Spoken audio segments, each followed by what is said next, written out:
The Christian church persecuted very savagely heresy. It tolerated Jews in a position of inferiority. At the same time, in a feudal society, a society divided between landlords and peasants, the Jews performed certain functions which were necessary to the society. They were not the only people who performed these functions. Armenians, Greeks also performed these functions. But essentially, under canon law, and this also applied to Jews, one was not supposed to lend money at interest to one's brother. So trade, which depends on banking and which depends on finance, could not operate. And given that the Jews were able to lend money at interest, not to each other but to Christians, this enabled them to perform a very necessary role as proto-capitalists and bankers in the system, in the feudal system. They also acted as traders because they were largely urban and because they had wide international networks, and in some areas they were also artisans. They were also allowed to organize themselves as autonomous communities, which is something they had been doing since the emergence of the first large Jewish communities outside the land of Israel. Technically, all the nobles were equal, but the 30 or so great magnate families now came to dominate Poland. And they allowed or encouraged Jews to settle on the towns which they established on their estates. They did this for purely pragmatic reasons. The nobles were more comfortable with Jews than with Christian burghers because the Jews made no demands on them. The Christian burghers, particularly in the towns, resented the social dominance of the nobility. They wanted to govern themselves. They believed they had certain rights. The Jews had no such aspirations. So in effect, a de facto marriage of convenience developed between the Polish nobles, particularly the major Polish magnates, and the Jews. This situation, of course, meant that the Jews acted as the intermediaries between the nobility and their unfree peasants. Now, their unfree peasants were in the position of slaves in the southern United States. The only difference was that they could not be sold without their land. On the one hand, the two groups lived side by side. The Jews were the people who were the intermediaries between the nobility and ordinary people. The peasants came in once a week to these noble towns where there were markets, and the two groups lived side by side in a situation of what one might call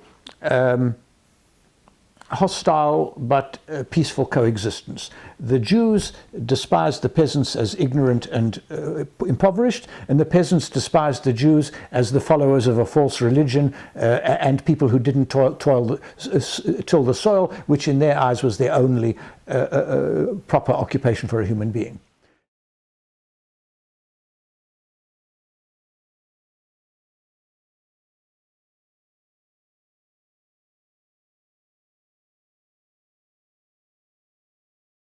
Could you discuss, for starters, the fact and fiction of the Fiddler on the Roof as collective memory? How much of that is true and how much is fiction? And what I'm asking you, in essence, is that's what most people, including the Jewish community, I think, how they view the past in Eastern Europe. And I'm wondering, what can you expand beyond that? And what can you destroy? Okay. Fiddler on the Roof is not a bad film. So I'd like to say that I'm not against it as such. It's based on the Sholem Aleichem stories, the Tevye stories, but of course it's an adaptation of the Tevye stories to fit with American images of Eastern Europe in the 1950s and early 1960s. The Tevye stories are much more nuanced and describe a much more complex environment. Not only is, just to give one example of the way in which the Fiddler on the Roof modified the Tevye stories, the central story is the story of Chava, the daughter who runs off with Ukrainian. Now, in the original story, of course, this is the end, although in a rewrite which Sholem Aleichem did before the First World War, Chava leaves her husband and comes with Tevye when he's forced to leave the village of Boyarka, where he's from which he's been expelled, Boyberik in Yiddish. In the American one, the couple goes off to the apparently more tolerant town of Krakow, which also is a question, and they marry there. So it reflects, in this respect, a much more sentimentalized view of general relations. The basic problem with Fiddler on the Roof is that it takes place in a mythical shtetl, in which there are very few non-Jews, although there is a certain amount of conflict with non-Jews. By the beginnings of the First World War, the Jewish small town, in which Jews were a significant proportion of the population, and in some cases a majority, was no longer the focus of Jewish life. The Tsarist Empire was undergoing an economic revolution, the first stages of the Industrial Revolution, and Jews were moving to large towns. They were also emigrating to North America. So alongside the Jewish small town, which is described in Fiddler on the Roof in a rather sentimental and idealized form, very many Jews were living in large towns like Warsaw, Odessa, Łódź, where ethnic conflict was in many ways more acute, but where there was also a very different type of political and social life, much more like the life which American Jews had in the 1930s and 1940s. So the basic problem with Fiddler on the Roof is that it describes a situation which was probably more accurate in the 1840s and 1850s, that is to say, when the majority of Jews lived in small towns and acted as the intermediaries between the landowners and the still unfree peasantry. It does not accurately describe what has taken place since then. There's a lot more one could say about it, but I think that's probably enough. Okay. There's so many questions here, and forgive how broad these questions are going to be. Sure, no problem. I'm starting from ground zero yes, for yes, the film. Sure. So, what has been the historical relationship between Jews and non-Jews in Eastern Europe, and the situations for each? Now, I'm thinking in terms particularly, most people don't even know there was a feudal system there. Could you discuss the roles that Jews and peasants and burghers and nobles, the kind of scenario of the social strata? Yes. Jews, one has to remember that everywhere in Christian Europe, that is in Western Christendom, the area which in the period after the Roman Empire became Christian was controlled by the Bishop of Rome, in other words, the Pope. Jews were in the same situation everywhere in this area. On the one hand, Jews were tolerated in an inferior position in order to demonstrate the truths of Christianity. In this sense, the basic view of the Christians towards the Jews was supersessionist. Christianity had superseded Judaism. The Old Covenant had been replaced by the New Covenant, the Old Testament by the New Testament. However, the existence of the Jews in an impoverished and dispersed situation proved that they were in this situation because they had failed to recognize the true Messiah. So in this respect, the Jews were in a better position than other non-Christian groups in Europe, other heretical or non-Orthodox groups in Europe. The Christian church persecuted very savagely heresy. It tolerated Jews in a position of inferiority. At the same time, in a feudal society, a society divided between landlords and peasants, the Jews performed certain functions which were necessary to the society. They were not the only people who performed these functions. Armenians, Greeks also performed these functions. But essentially, under canon law, and this also applied to Jews, one was not supposed to lend money at interest to one's brother. So trade, which depends on banking and which depends on finance, could not operate.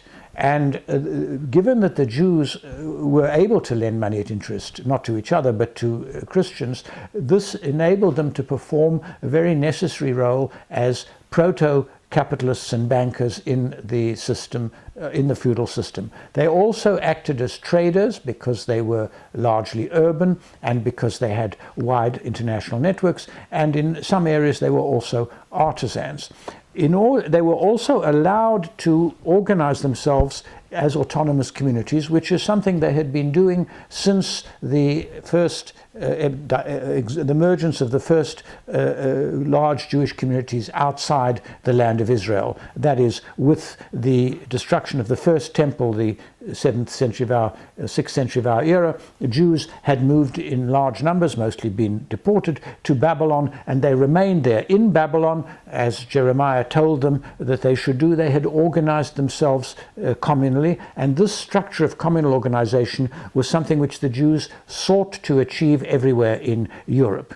It was also acceptable to the feudal rulers in whose states the Jews lived, because these governments didn't have a modern civil service and didn't have the ability to administer the whole of the society. So feudal society was largely self-administered. The villagers administered themselves, the nobility administered themselves, the Jews had their own system of self-government. So on the one hand, the Jews are a persecuted minority tolerated in an inferior position in order to demonstrate the truths of Christianity. On the other, they have a communal system of self-government which enables them to organize their social, religious and cultural life. This was the situation everywhere in Europe. But periodically, relations between governments and Jews and the population and Jews deteriorated. This was partly because of a series of prejudices or superstitions which adhered to the inferior pariah status of Jews. In particular, the idea that Jews were responsible for the death of Christ, they were therefore guilty of deicide, but more particularly that they also used Christian blood to make matzah, which they consumed at Easter, and were also responsible for the desecration of the blood of the bread and wine used in the Mass, which, of course, and after the adoption in the 13th century of the doctrine of transubstantiation, were supposed literally to be transformed into the body, flesh, and blood of Christ. So in the period between the 13th and the 15th century, the growing social crisis in Western Europe, the crisis of late feudalism, as well as the development of these superstitions, led to a series of expulsions, as a result of which Jews moved in large numbers to less developed areas. And the two principal areas to which they moved were the Turkish Empire, which was of course Muslim, but which at this stage was willing to tolerate Jews because they needed them as intermediaries and they needed them to deal with the states of Europe. The Jews had the skills to do this. And Poland, Lithuania, which until the middle of the 16th century was still two states, the Grand Duchy of Lithuania and the Kingdom of Poland. In 1569 they were united as one state. So in this respect, the situation of Jews in Poland in the 16th to 18th centuries resembles the situation of Jews in Western Europe, in France or in the German lands, rather earlier. And in other words, the Jews are on the one hand tolerated in an inferior position in order to demonstrate the truths of Christianity. On the other, they're given large-scale self-government. But there was a specific aspect to the situation of the Jews in Poland. The Jews were invited into Poland by the Polish kings, because they performed the same functions in Poland, which was only evangelized, only became Christian in 966. It was one of the last countries to become Christian in Europe, and Lithuania became Christian much later in 1286. Until 1286, Lithuania was still a pagan state, worshipping pagan gods. So these are countries on the fringe of Europe, but and the kings invited the Jews in because the Jews could provide banking services and could also act as traders and link Poland and Lithuania with the developing European world. But what happened in Poland was something very specific. Or perhaps not quite so specific, because similar developments took place in the Kingdom of Hungary and in the Kingdom of Bohemia. In Poland, there's a major divide in Europe which runs more or less along the river Elbe, between those areas in which, between around 1300 and around 1500, serfdom disappeared. Unfree cultivation disappeared. That is, a system whereby the nobles could compel peasants to work on their estates, to provide them with agricultural labor in return for giving them small plots of land from which they could exist. This disappeared in Western Europe. It was intensified in Eastern Europe at the same time. There's some argument even about whether serfdom existed in Eastern Europe before the 15th century, but probably it did, but it was certainly intensified. And the reason it was intensified was because Eastern Europe, particularly Poland, Lithuania, became the granary of Europe. Poland became a major source of grain for the states of Western Europe. And this had important consequences for the social evolution of Poland. It meant that the Polish nobility, in Polish the Szlachta, became the dominant economic, social and political stratum in Polish life. They were able to, through their control of parliament, to reduce the power of the king effectively to that of a cipher. The king was from 1572 elected by the nobles. The dominant institution was the parliament, the same which was dominated by the nobles. And from the 1530s, the nobles controlled the towns which were established on their own domains. There was a distinction in economic terms between the great magnates, the Potocskis, the Radzivills, the Vishnevieckis, the Sangushkos, the Sapieghas, who controlled states, areas the size of smaller European states, and the ordinary petty nobility, and in some cases the landless nobility. Technically, all the nobles were equal, but the 30 or so great magnate families now came to dominate Poland. And they allowed or encouraged Jews to settle on the towns which they established on their estates. They did this for purely pragmatic reasons. In their eyes, the Jews were useful because they could administer the estates of the nobility, and they were entrusted with this task under the arenda or leasehold system. They also provided credit, and they also assisted in trading, in conducting the trade of these great estates, going down the Vistula and other rivers to Danzig with the nobles, where the nobles sold their grain and bought the goods which they then consumed. So essentially, but the nobles were more comfortable with Jews than with Christian burghers because the Jews made no demands on them. The Christian burghers, particularly in the towns, resented the social dominance of the nobility. They wanted to govern themselves. They believed they had certain rights. The Jews had no such aspirations. So in effect, a de facto marriage of convenience developed between the Polish nobles, particularly the major Polish magnates, and the Jews. Most Jews from the second half of the 17th century lived in small towns, we call them now shtetls, which were towns controlled by the Polish nobility. This situation, of course, meant that the Jews acted as the intermediaries between the nobility and their unfree peasants. Now, their unfree peasants were in the position of slaves in the southern United States. The only difference was that they could not be sold without their land. Russian peasant saying, which applies also to Poland, is, "We are yours, but the land is ours." So they retained their land, the land which they cultivated, but of course they were totally dependent on the nobility. And this, of course, created a peculiar relationship between the Jews and the majority of the population. On the one hand, the two groups lived side by side. The Jews were the people who were the intermediaries between the nobility and ordinary people. The peasants came in once a week to these noble towns where there were markets, and the two groups lived side by side in a situation of what one might call hostile but peaceful coexistence. The Jews despised the peasants as ignorant and impoverished, and the peasants despised the Jews as the followers of a false religion and people who didn't till the soil, which in their eyes was their only proper occupation for a human being.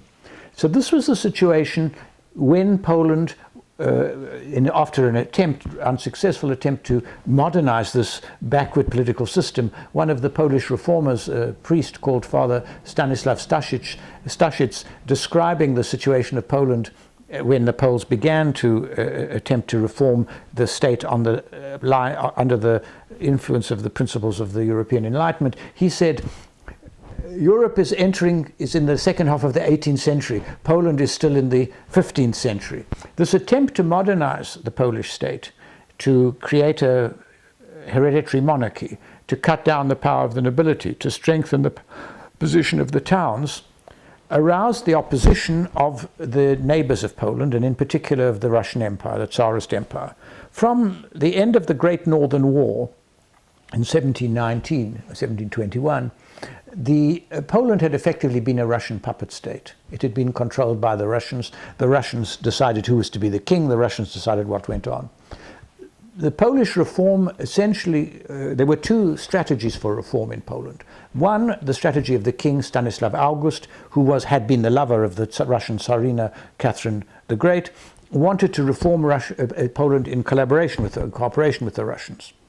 This failed because the Russians weren't interested in reform, and so the Patriot Party took advantage of the war between Russia and Turkey between 1788 and 92 to embark on a reform which they sought in cooperation with Prussia. The Prussians weren't that interested either, and they let the Poles down, and this led ultimately to the partition of Poland and the rule of Poland by the three great empires around Poland. And in the first half of the 19th century, there was a struggle on the part of the Poles to regain national independence by armed insurrection, which failed disastrously, culminating in the revolution of 1863. After this period, Poles enjoyed a degree of self-government in Galicia, but in the Tsarist Empire they were subject to a degree of Russification, and in the German Empire, Prussia was succeeded by the German Empire in 1870 to a degree of Germanization. But there was also a significant amount of industrialization. This was particularly the case in what was called the Kingdom of Poland, an area around Warsaw which had been given autonomy in union, or at least it had been given independence in union with the Russian state. The King of Poland at the Congress of Vienna in 1815 was also Alexander I, the Tsar of all the Russias.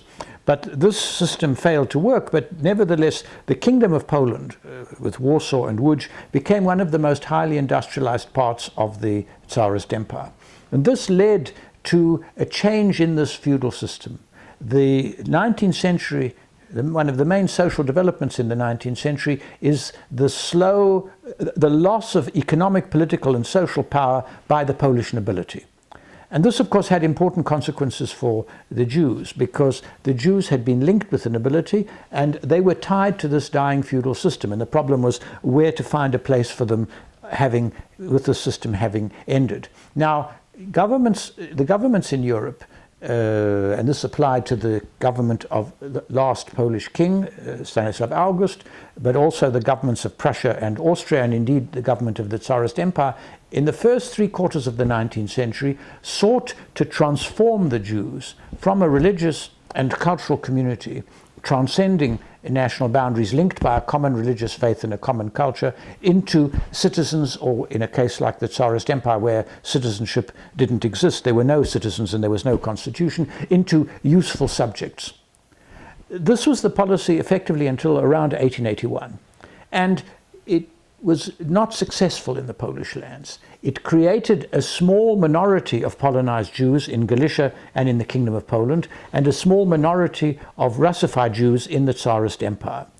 The reasons why it was not successful are complicated, partly the economic backwardness of the area, partly the size of the Jewish community, partly the fact that these governments were not constitutional and were not that committed to these changes.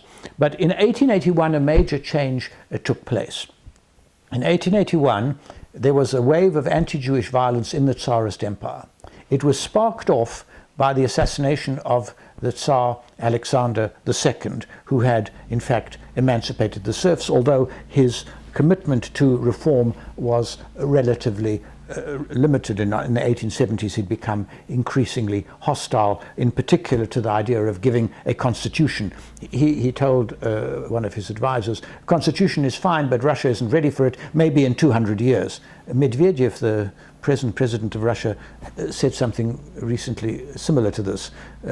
So maybe in 200 years Russia will have a constitution, perhaps rather sooner. But the point is that the wave of anti-Jewish violence was on a relatively small scale. However, about 45 people were killed. 10 of them were peasants who were shot by the army to stop them attacking Jews. However, what was important was not the wave of anti-Jewish violence, which was on a larger scale than anything that had been since the 18th century, but the reaction of the Russian government.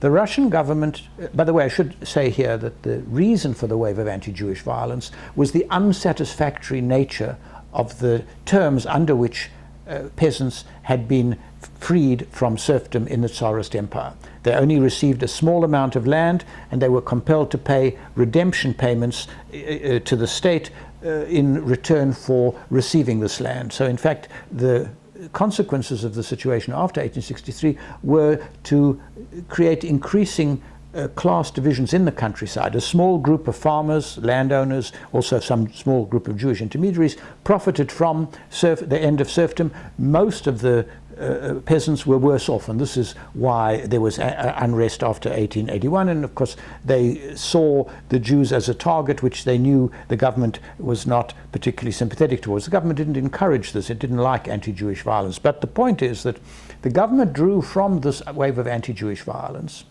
the conclusion that the attempt to transform the Jews into useful subjects, which had been the basis of Tsarist policy from the first incorporation of significant numbers of Jews into the Tsarist Empire with the first partition of Poland in 1772 under Catherine the Great, that this policy had been mistaken. The Jews were a harmful element, and one needed to control the anti-Jewish violence had been the result of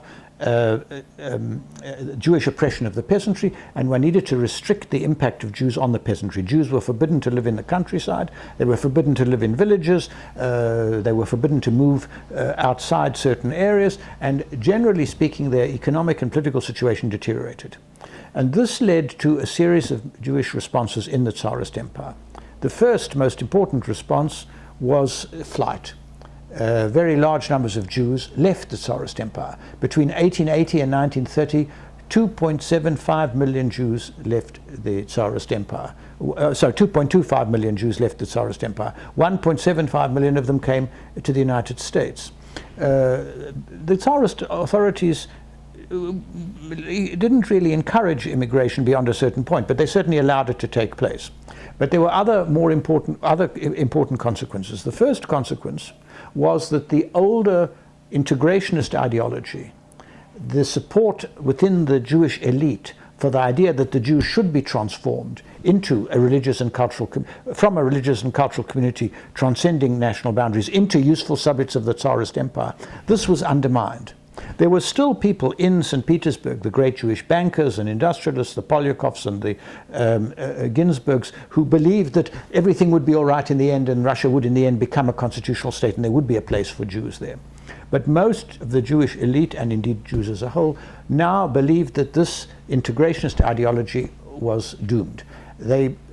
Jews therefore came increasingly in all of the areas of the Tsarist, in the Tsarist Empire, and these were originally Polish Jews. This was an area which was originally part of Poland. Until the partitions of Poland, there were no Jews in the Tsarist Empire, came to define themselves not as a religious group, but as a national group. And the main response to this crisis was to say, we are a national group like the other national groups which are emerging in the Tsarist Empire. We need either to have non-territorial autonomy because we are spread out over the whole empire. And of course, this was a multi-ethnic empire. The Poles at this stage were not seeking a national state. They were also seeking autonomy within this empire. Or we need to have our own territory, perhaps in our ancestral homeland, Palestine, Israel, or perhaps somewhere else, Uganda, Argentina, nobody knows.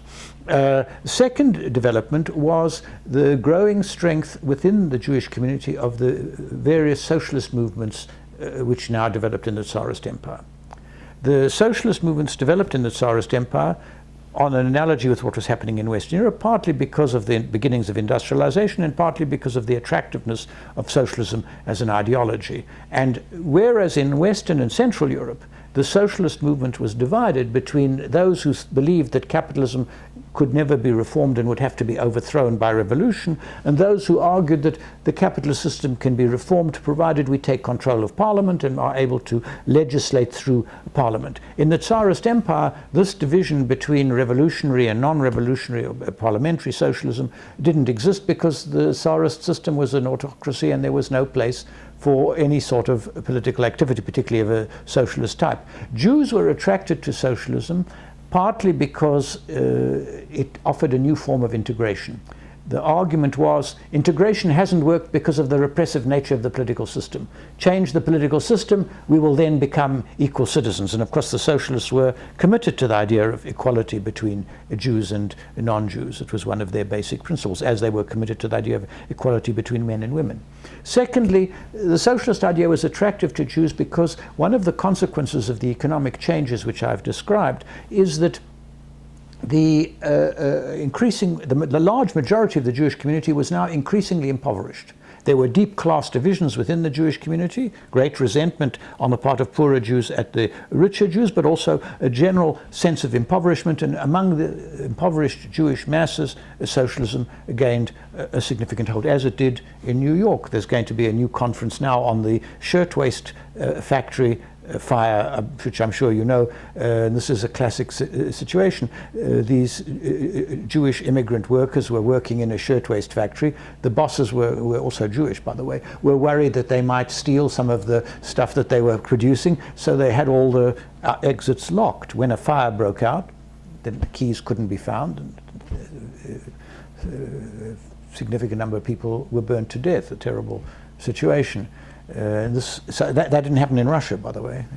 It didn't happen a million miles away from us here. But the point is that poverty was a second reason. And the third reason was that for some Jews, the messianic aspects of socialism seemed to coincide with, or seem to harmonize with, traditional Jewish messianism. It should be pointed out that most Jews were not socialists or revolutionaries, and most revolutionaries were not socialists, but a minority were.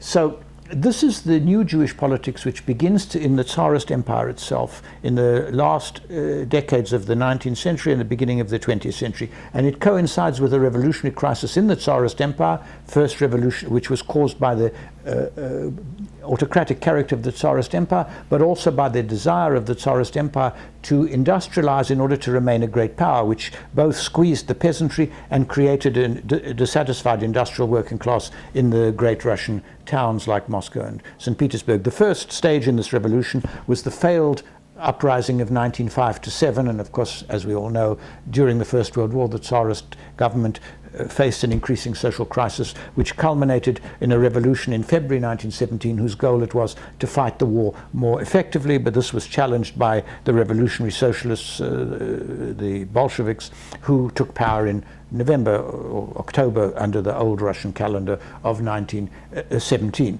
So, but the point is here, the new Jewish politics was a politics of peoplehood.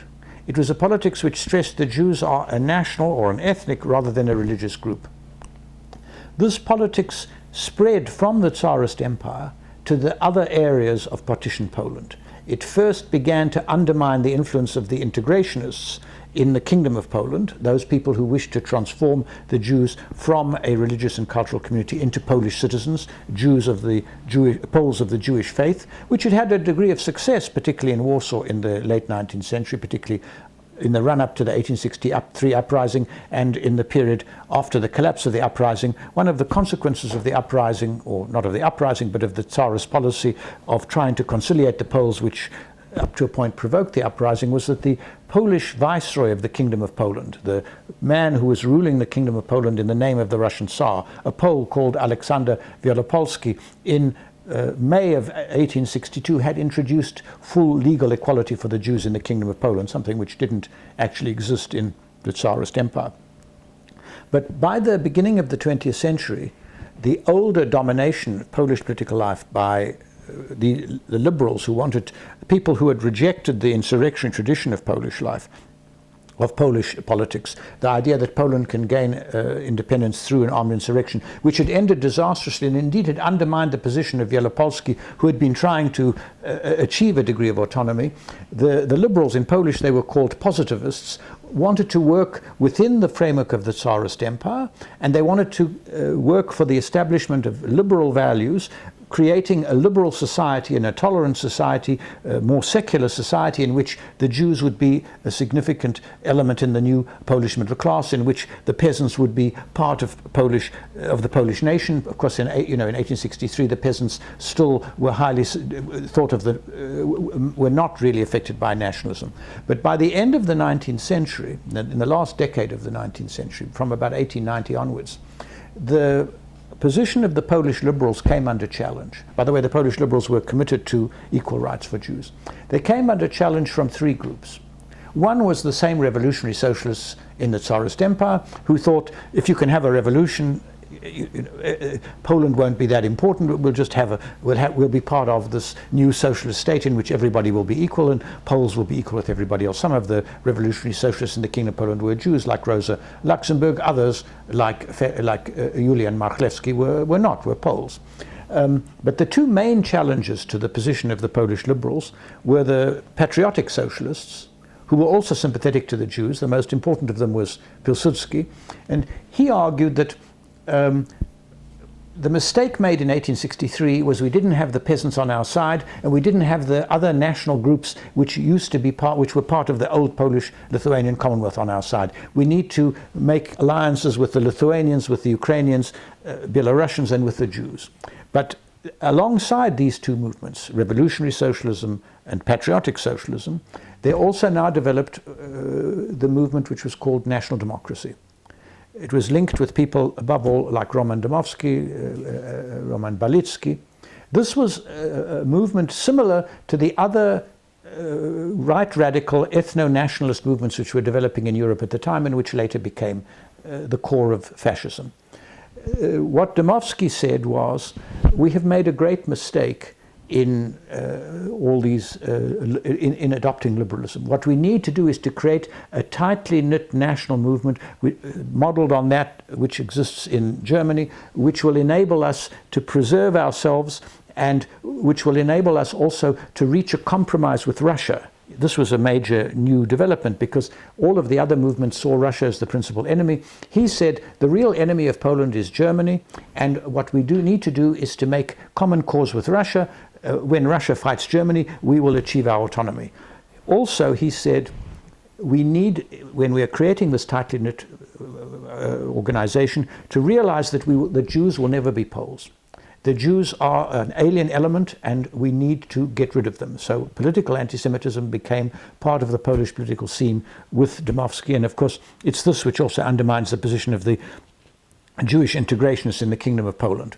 These developments then spread more slowly to Galicia, where the Jewish integrationists were still strong, but where this was complicated by the fact that Galicia, Austrian Poland, was divided ethnically. The western part was was Polish, but the eastern part was mostly Ukrainian. Today it's part of Ukraine. The Poles were the nobles, they were the townspeople, there were some of the peasants, but 70% of the population was Ukrainian. And the Jews were caught between the rising the rising Ukrainian national movement and the Poles who dominated this part of the province. In the end, mostly they abandoned integration as a political ideology, and because this was a fairly conservative area, they didn't become socialist, they became Zionist. The same situation in a rather more complicated way took place in Prussian Poland. Prussian Poland was the reverse of East Galicia. In Prussian Poland, Germans were about 30% of the population, or 35% of the population, and Poles were 65% of the population. After the unification of Germany, the goal of German policy was to Germanize this area, to stop Polish secondary schools, to expropriate Polish landholding, to convert the Poles into landless, or into peasants or landless agricultural laborers, loyal to the German Empire, speaking German.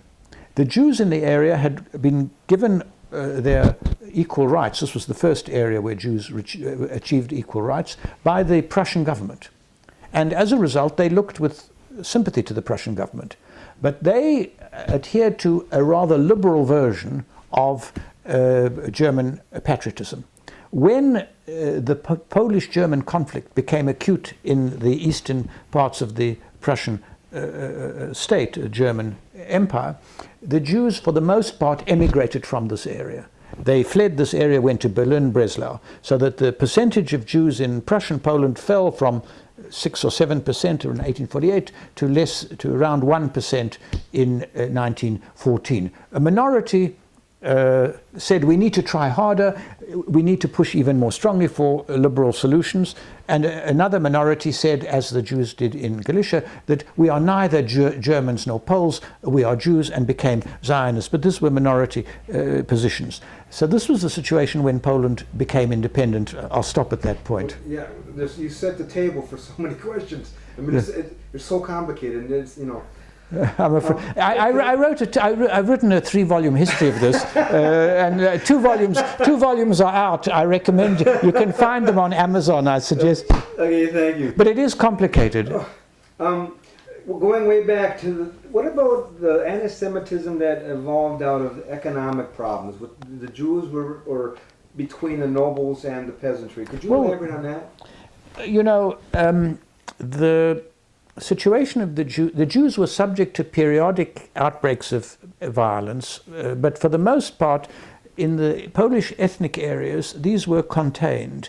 The area where this peasant violence got out of hand was in the areas where the Poles ruled over non-Catholics, particularly Orthodox. And the most striking example of this was the great Cossack uprising of 1648, led by the Cossack leader Bogdan Khmelnytsky. You know, in Jewish life, people confuse Khmelnytsky as Pole, Ukrainian. I mean, he's a Ukrainian national hero and the leader of a Ukrainian or Cossack uprising against the Poles. This uprising was directed primarily not against Jews, but against Polish rule in Ukraine and against the oppression which Polish rule had brought to the Ukraine. Ukraine is a very fertile area. When Poland and Lithuania were united, this area, which had previously been part of the Grand Duchy of Lithuania, came under Polish control, and the great Polish landowners, some of whom were Greek Catholic or Greek Orthodox originally, but who now converted to Roman Catholicism, established great latifundia, plantations there, and reduced the local population to serfdom. And serfdom was a cruel system. In order to force, you know, coercion had to be used to make the serfs work. So, I mean, it's like the South. You have to think of this as, I mean, it's not exactly like the South, but it's not dissimilar. I mean, there's a point beyond which you can't maltreat your workers because they have to still till the soil. But force is certainly part of the system. So the Khmelnytsky uprising was an uprising against the nobles, but the Jews were seen as the agents of the nobles, and in the eyes of the Cossacks they were also a group which was the adherents of a false and despicable religion, people who had killed Christ and so on. Although the extent to which blood libel and the other superstitions which I described, which were widespread in Poland, had spread to, were part of the Greek Orthodox tradition, is much disputed. And it may well be that these traditions came to the Cossack areas from Counter-Reformation Polish Catholicism. I think there's good argument for that. And Cossack uprisings continued. Most of the Cossack, what happened as a result of the Cossack uprising of 1648 was that Ukraine was divided. Kiev and the area east of the Dnieper River became a Cossack hetmanate and part of the Tsarist Empire under the Treaty of Pereyaslav. The west bank of Ukraine, Volhynia, Podolia, and the Kiev and the rest of the Kiev province remained under Polish rule. And there were a series of uprisings against Polish rule there in the 18th century, of which the most important was the Haidamach uprising 1768, 1772. It was again directed against the landowners, but the Jews were also targeted.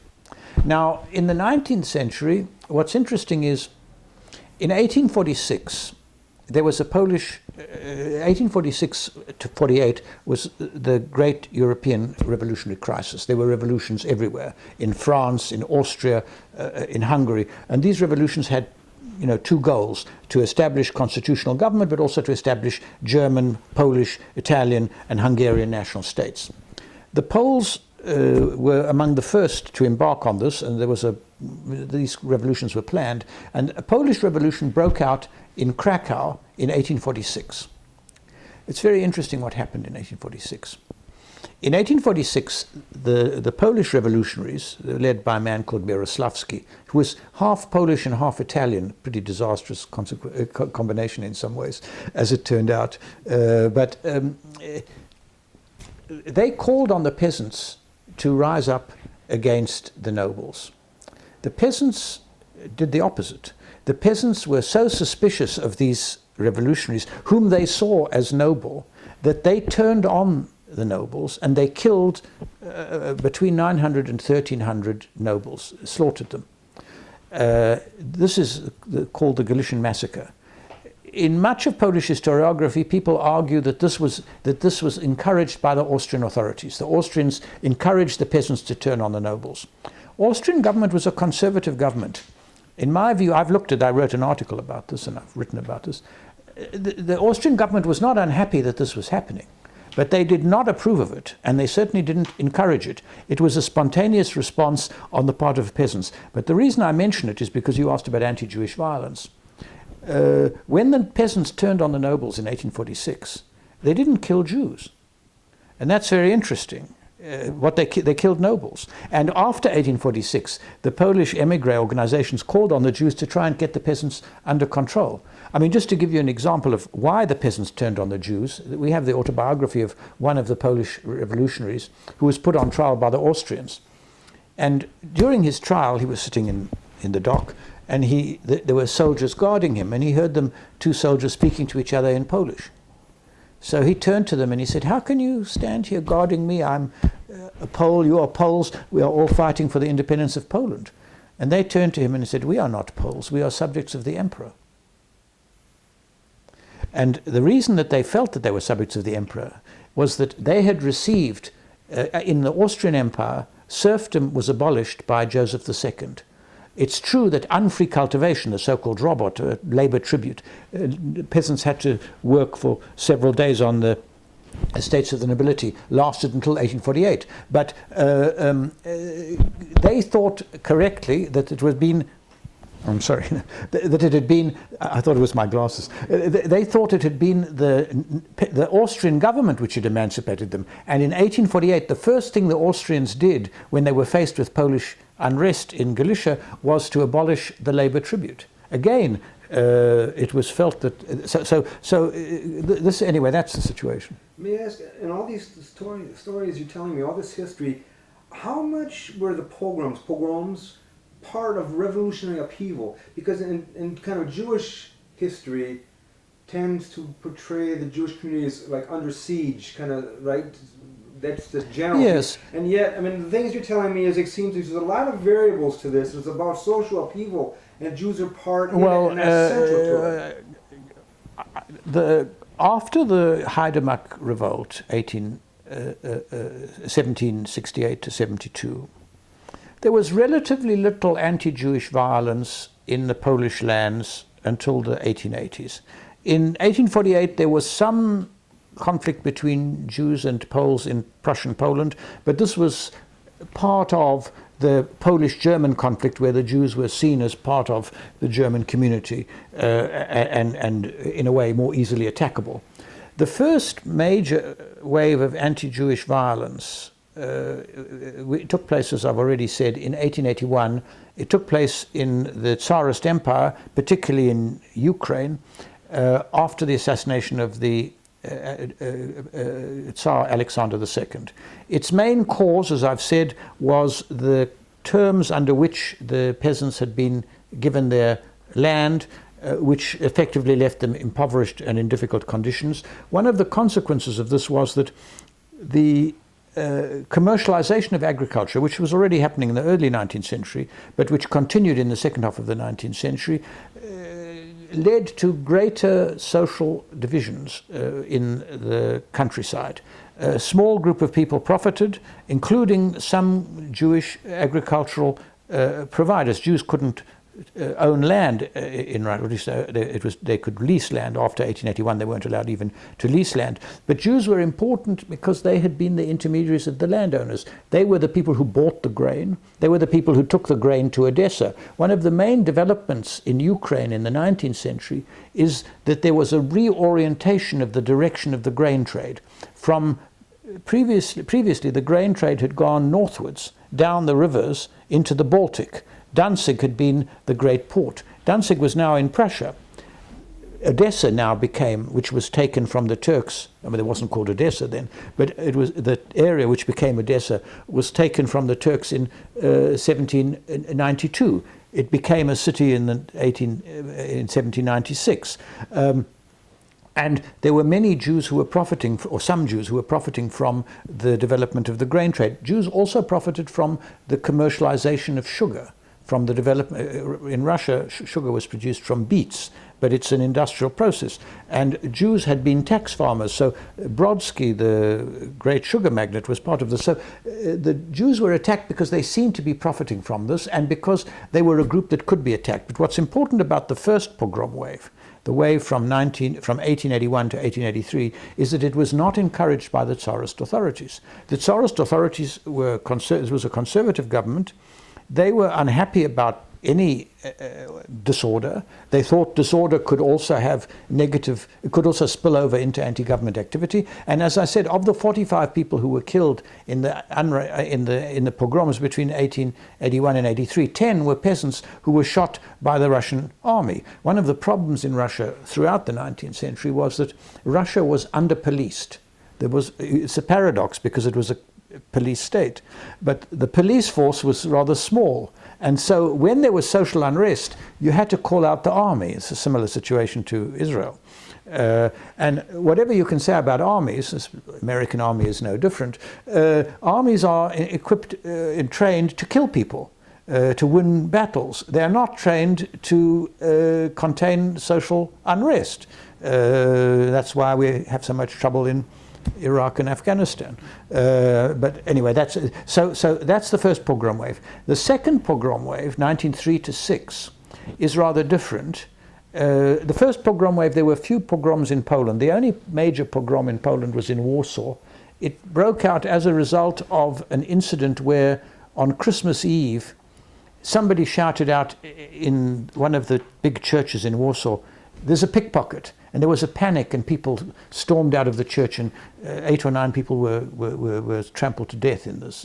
These incidents happened quite a lot in the 19th century. They'd also happened in the 20th century, actually, and 21st. But the Jews were then blamed for this. It was a Jewish pickpocket.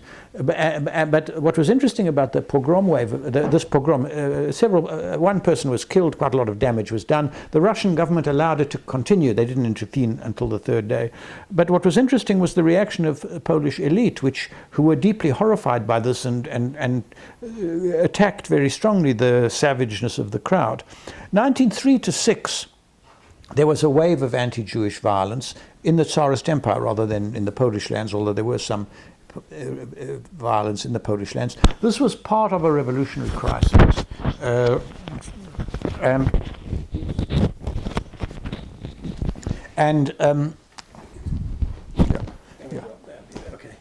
And on this occasion, in some cases, as in Odessa, the Tsarist government encouraged the violence. In other cases, where Jews tried to defend themselves, the army, as in a number of places in Belarus, Bialystok, for instance, took action against those people who were rioting. In this wave of violence, between 3,000 and 5,000 people were killed. It's on a much larger scale, but this takes place during a revolutionary crisis in which there is enormous violence of all sorts. People forget how much violence there was in the first Russian Revolution. The third wave of anti-Jewish violence took place between 1917 and 21, and it was in the aftermath of the First World War. The worst violence was in the former Tsarist Empire, where there was a three-way civil war going on between the whites attempting to regain power, the Bolsheviks attempting to hold on to power, and the various national movements, above all the Ukrainians, attempting to establish national states. In this wave of anti-Jewish violence, about 100,000 people were murdered, mostly by the whites and the Ukrainians. This also affected the eastern parts of Poland, where there was a failure to understand why Jews wished to be neutral in Polish claims to territories which were disputed between Poles and Ukrainians or Poles and Lithuanians. And also there was a similar identification of Jews and Bolsheviks. The number of people who died in these pogroms, was, that is in the Polish ones, is between 300 and 500. So it's much less than the 100,000, but it's still, you know, if 300 people were killed in race riots in the United States, this would be a lot. 100,000 Jews were killed? Yes. That many? Yes. Okay. That's in Ukraine, yes. Okay. People have forgotten about this because it's been overshadowed by the Second World War and the Holocaust. Yeah. In this whole view here, could you discuss the traditional lachrymose, tearful view of Jewish history that is so common in the Jewish community now? And that's pretty much what one... You have, all this stuff is so detailed and so nuanced. There's so much going on in Polish and Russian history. And what one hears quite a bit is this singular Jewish community under siege constantly. Is that accurate? It's very difficult to describe this accurately. I'll start with a paradox, which is that if it was so good, why was it so bad? And if it was so bad, why was it so good?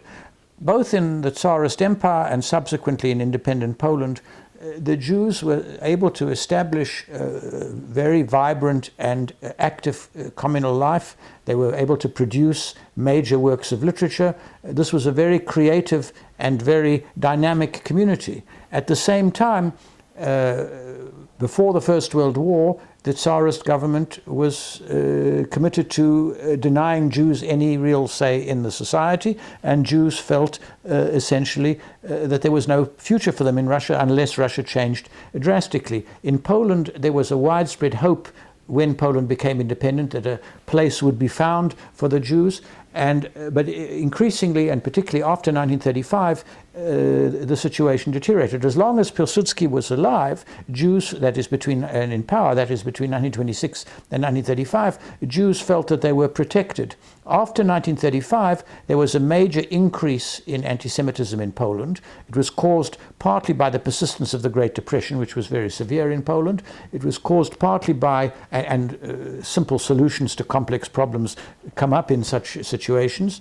It was caused partly by the contagious effect of the success of the Nazis in expropriating and disenfranchising one of the best integrated and most prosperous Jewish communities in Europe, and also the Nazis provided a certain amount of finance to anti-Semites, and it was partly the result of the conflicts within the government and society after 1935. The National Democrats and their fascist and semi-fascist offshoots saw the Jewish question as the way to get to power. After Pilsudski's death, the political movement which he established fell apart, and one section of it came to see anti-Semitism as a way with which it could reach common ground with the anti-Semitic nationalist right. And this was probably also the position of the commander-in-chief, Schmigli-Rydz. What this meant is that by 1939, the majority of Polish political parties and majority of Polish political opinion was committed to the view that the, in quotation marks, solution of the, in quotation marks, a Jewish problem was for the majority of Jews, or a very significant proportion of Jews, to emigrate from Poland, either voluntarily or under coercion. Well, you know, that's unfortunate and negative conclusion. Now, what one has to say is there have to be some qualifications here. No actual anti-Semitic laws, except for restriction on the sale of shechita, meat slaughtered in the Jewish manner, to non-Jews, had been introduced before 1939. Some legislation had been proposed, but it hadn't yet been introduced. Secondly, there was within Polish society some opposition to this growth of anti-Semitism. How strong this anti-Semitism was, how strong this opposition was, one can argue. It's also the case that once Poland, from 1934 to 1939, early 1939, Poland had had a non-aggression agreement with Nazi Germany. The Polish foreign minister, Józef Beck, took the view that Nazi Germany didn't threaten Poland. It was primarily interested in incorporating the German-speaking areas of Czechoslovakia and Austria into Germany, and subsequently in attacking the Soviet Union. Poland was strong enough to decide whether it wanted to take part in that second attack. This was a major miscalculation, but of course, and it made Poland seem like an ally. It was certainly made Poland into an associate, and was seen by many as an ally of Nazi Germany. In 1938, Poland participated in the partition of Czechoslovakia, seizing an area called Teschin or Czechin, which had a Polish-speaking population, but of course this made Poland certainly part of what the Nazis were doing. In early 1939, the Germans asked the Poles, demanded from the Poles that they give back Danzig and that they give them an extraterritorial corridor over the corridor. That's the area of Polish soil which went to Gdynia. Beck wanted probably to accept this, but Polish public opinion was against it. And when Poland repudiated the Nazi-Polish non-aggression agreement, Poland became a target for Nazi attack. And of course, in September 1939, the Nazis attacked Poland without declaring war. But in this period, from approximately March 1939 to the outbreak of war, there was a new Polish-Jewish honeymoon, because the Poles and Jews were faced with a common enemy, Nazi Germany. Jews contributed in very large numbers to the various funds to raise money for anti-aircraft and other military equipment, and also served in quite large numbers in the Polish army. So this might have been turned around. It could be argued that the bark of Polish anti-Semitism is worse than its bite. Poland is a country of half measures. Poland had half a Reformation. It had half an Enlightenment. It had half liberalism. It had half communism. I mean, it's a feature of Polish history that the Poles are never take anything to its logical conclusion. Why this is the case, one can argue. Can I go to a little bit the Hasids, the Hasidic movement? Yeah. Could you address that? How influential was that in Poland and Eastern Europe?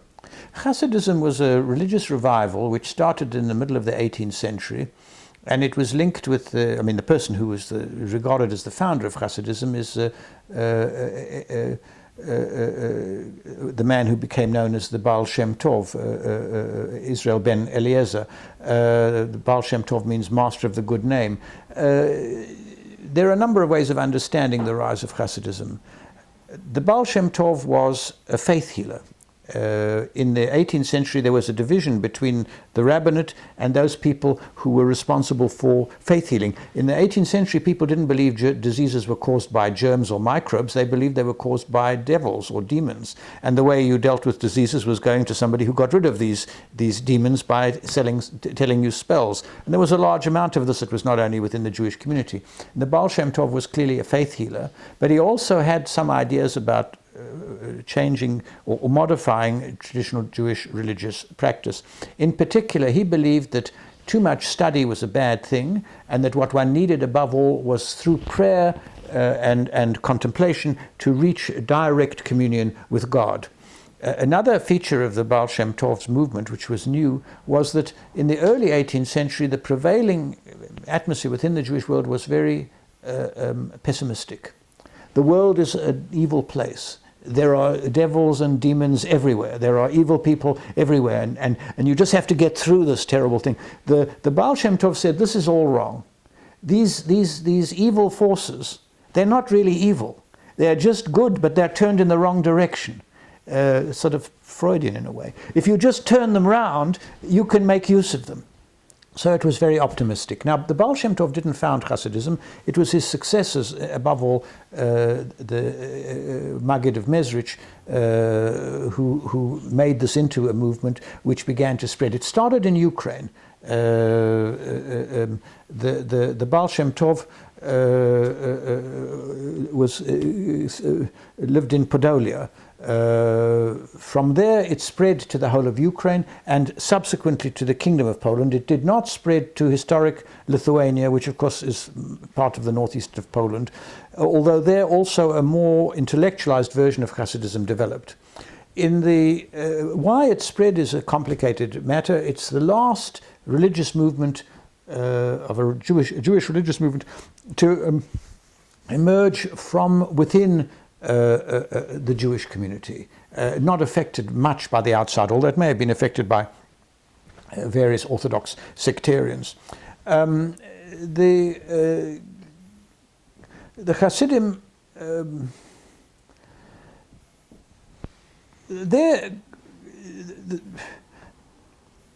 their view of the world was that, going back to the Babylonian Talmud, Dina de Malchuta tu Dina, the law of the state is law. We want to be left alone, you leave us alone, we'll leave you alone. And they were not interested in modern Jewish politics. Although in Poland, the most important of the Hasidic courts, the Gera Rebbe, they were worried by the rise of secularism.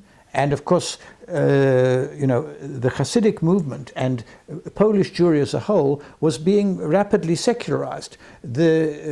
After the First World War, there were basically five main groupings within Polish Jewry. The three largest were the Zionist camp, which was divided among itself, the Socialist Bundist, Jewish Socialist camp, and the Orthodox camp.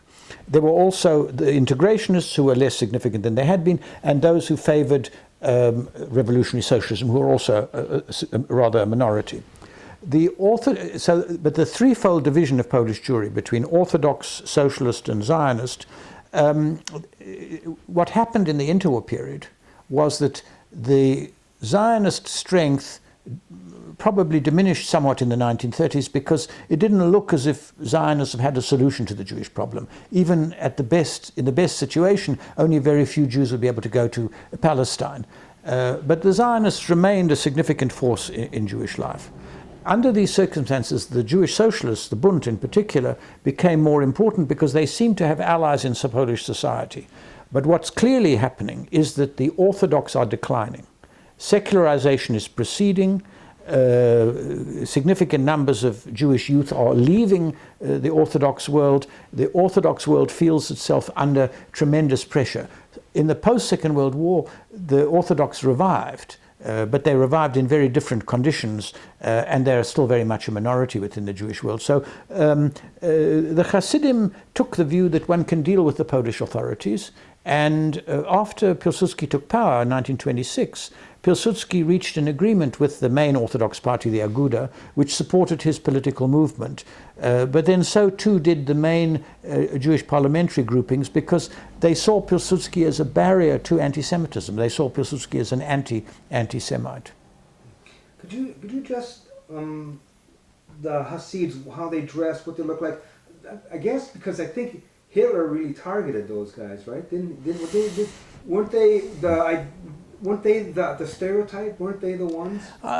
This is a more complicated question, but basically, the Nazis were very brutal to all Jews.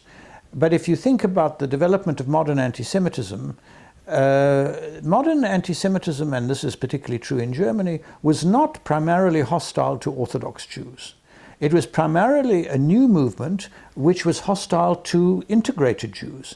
It was hostile to Jewish converts. It was hostile because it took the view that the Jews have not fulfilled the integrationist bargain. The integrationist bargain is that in return for being given equal citizenship in society, the Jews give up their separate existence.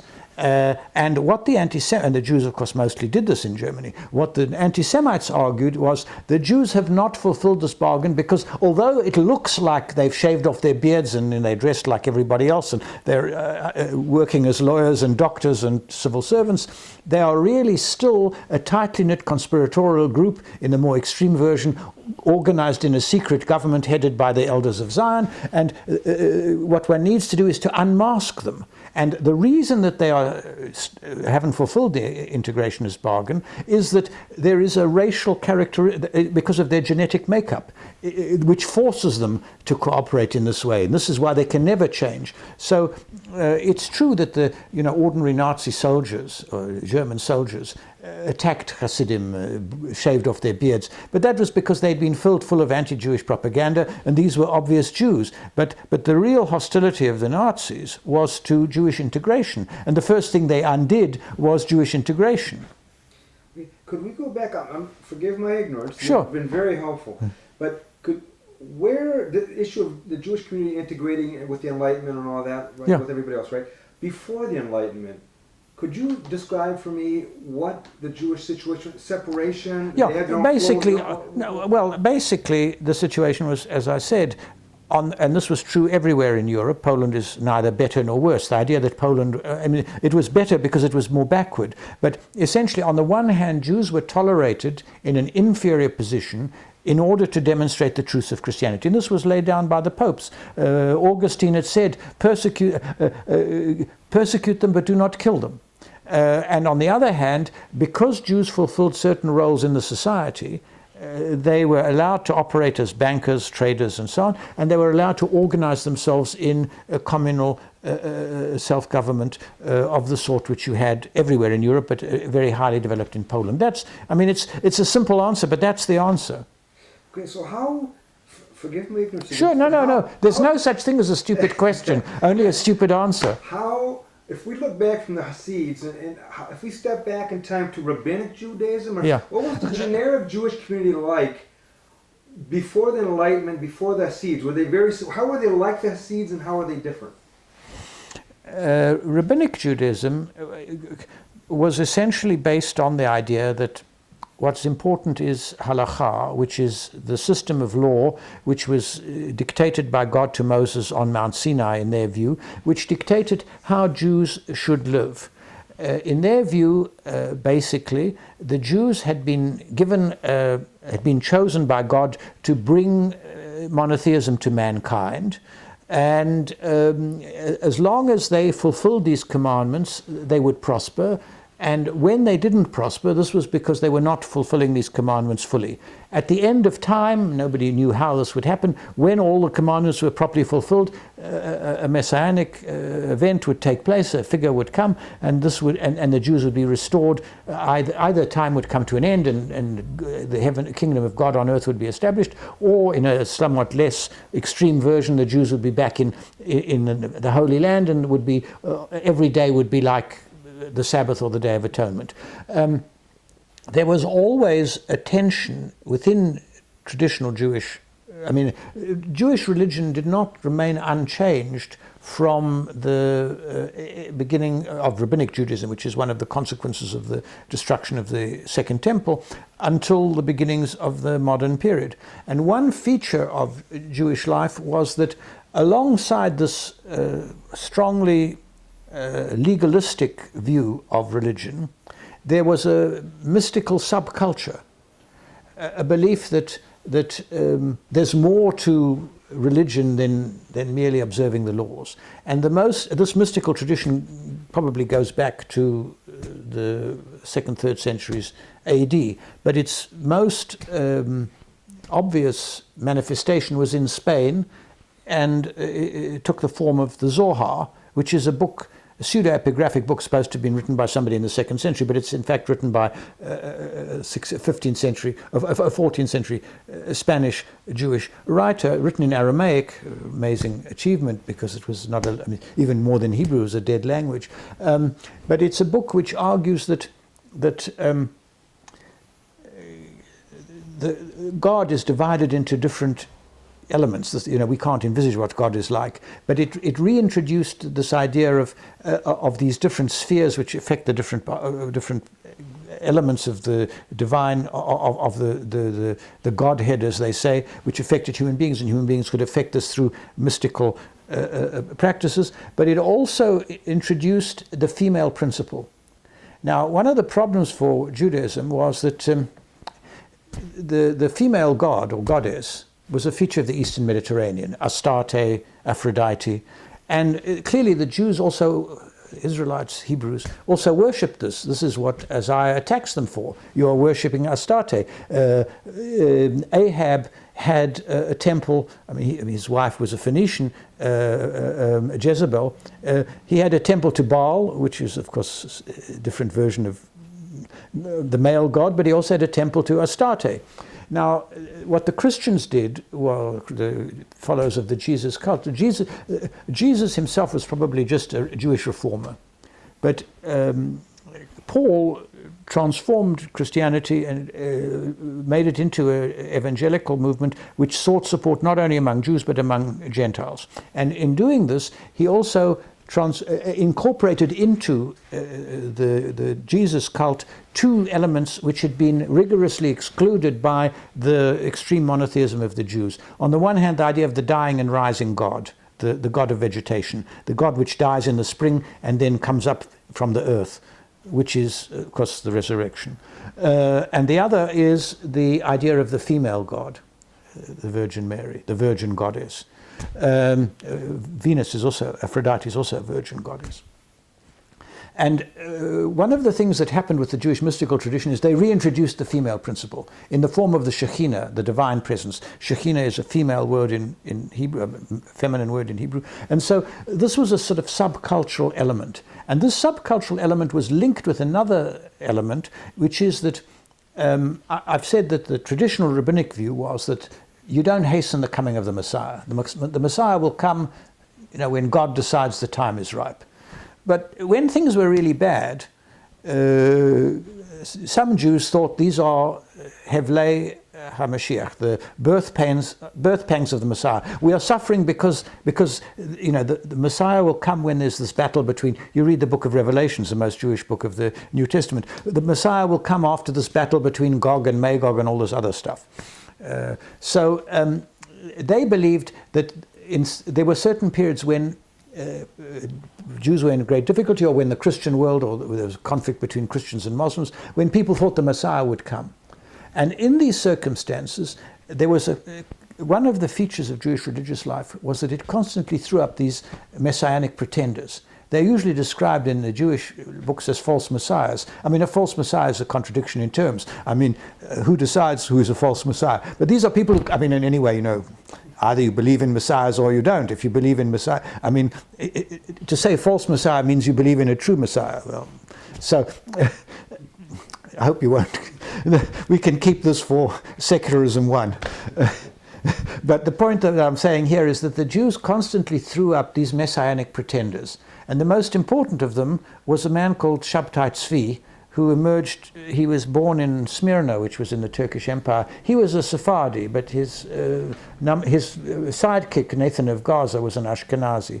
There's a great deal of dispute as to how much support Shabtai Tzvi had in the Kingdom of Poland. He had a huge amount of support in the Sephardi diaspora, in Holland, in England, and so on. But he also, there's a good biography of him by Gershom Scholem, and he argues that he had considerable support in Poland. And certainly there was a Sabbatean, because from Shabtai Tzvi, there was a Sabbatean subculture in Poland, people who believed that Shabtai Tzvi had been the true Messiah. What happened was that Shabtai Tzvi proclaimed himself to be the true Messiah.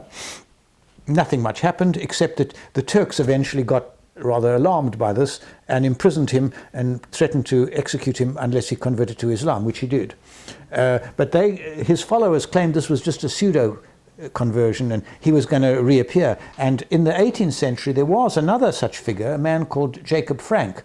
Frank was an Ashkenazi, but he also came from Salonika, but he had a following in Poland. He's a very interesting figure. He wanted to create, he thought he was the Messiah, and he wanted to create a new religion which would combine the best elements of Judaism, Christianity, and Islam. If he could have succeeded, it would have been a good idea. But the Hasidim were very eager to show that they were not part of this, because these movements moved outside normative Judaism. So what I'm saying is that until 1648, the balance between mysticism and study, between practice and theory, seemed to be in harmony. But the 1648 uprising caused an upheaval in the Jewish world.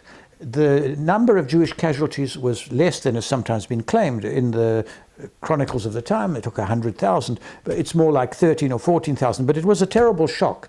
And given that most Jews in the early modern period believed that if something bad happened to you, this was not, because life is, like that.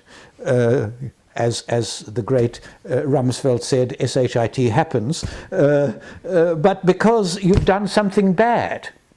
And therefore, this is what the penitential, this is the reason for this penitential atmosphere which I described, against which the Baal Shem Tov revolted. But there was a general sense of religious crisis within the Jewish world from about 1640 in Poland from about 1648 onwards.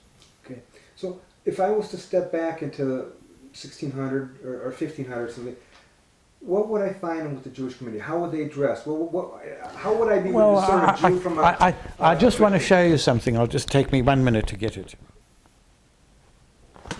Okay, this is an early 17th century woodcut. Okay. It shows the death of credit, something that we are suffering from now. Okay. And around credit, there are various people mourning the death of credit, people who are dependent on credit. You can't see all of them, but there's a Jew, there's a hairdresser, there's a painter, there's a goldsmith, there's a shoemaker, and there's a peddler. There's an Armenian. What's interesting is the Armenian is clearly wearing some sort of oriental hat and has a funny moustache which makes him very different from everybody else. The Jew is indistinguishable from the rest of the population. That's a Polish woodcut. Of course, under canon law, Jews were supposed to wear identifying badges. It's clear from this woodcut that in the 17th century, when the Jewish community was still relatively small, but by this stage there were probably 350,000 Jews in Poland, maybe 5% of the population. They were a significant part of the urban population. They dressed like everybody else. What happened in the 19th century was that when the Hasidic movement developed, the Hasidic movement, or the Hasidim, continued to dress in the way people dressed in the 18th century. What we now see as the traditional Jewish dress was the way in which people dressed in the 18th century, but everybody else started dressing differently.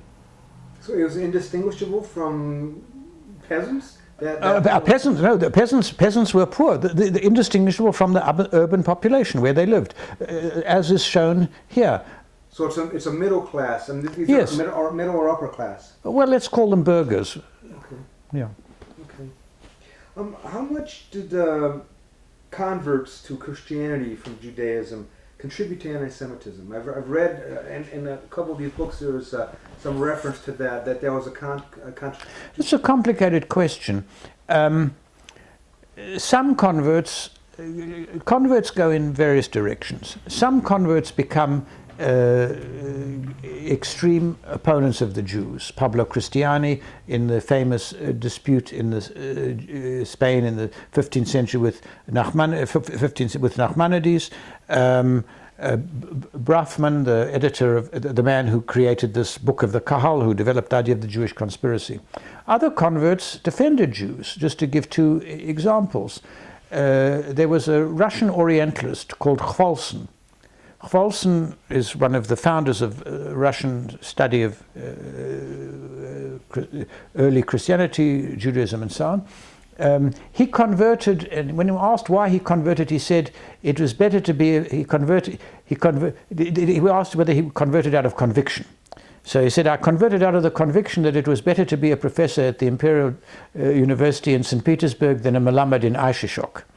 But he always defended Jews against ritual murder accusations, stressed the common elements in Judaism and Christianity, and was a great defender of the Jews. Another such figure, not a scholar but an industrialist, is Ludwig Cronenberg. Ludwig Cronenberg was one of the major bankers in the Kingdom of Poland, and he was an important figure in the industrialization of the Kingdom of Poland, the man who built the rail or financed the railway line from Warsaw to Vienna, and so on. He converted. He converted first to Lutheranism and then subsequently felt this was not enough, to Catholicism. But when the great, and that was in the 1850s, when the great synagogue in Warsaw was built in 1879, the first contributor and I'm not sure exactly, I think he contributed 5,000 rubles, but it was a large sum, was a man who signed himself L.K., Ludwig Cronenberg. Everybody knew who L.K. was. And the same is true of Jan Bogomil Bloch. So it's a complicated story. Some converts became hostile to Jews, others supported Jews.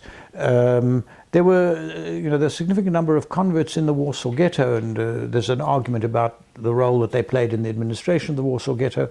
The head of the Jewish police, Józef Szyriński, was a convert. He's a complicated figure. He was a subject of an assassination attempt. The Jewish police has a bad record. Whether Szyriński should be condemned in this way or not, there's now been some argument.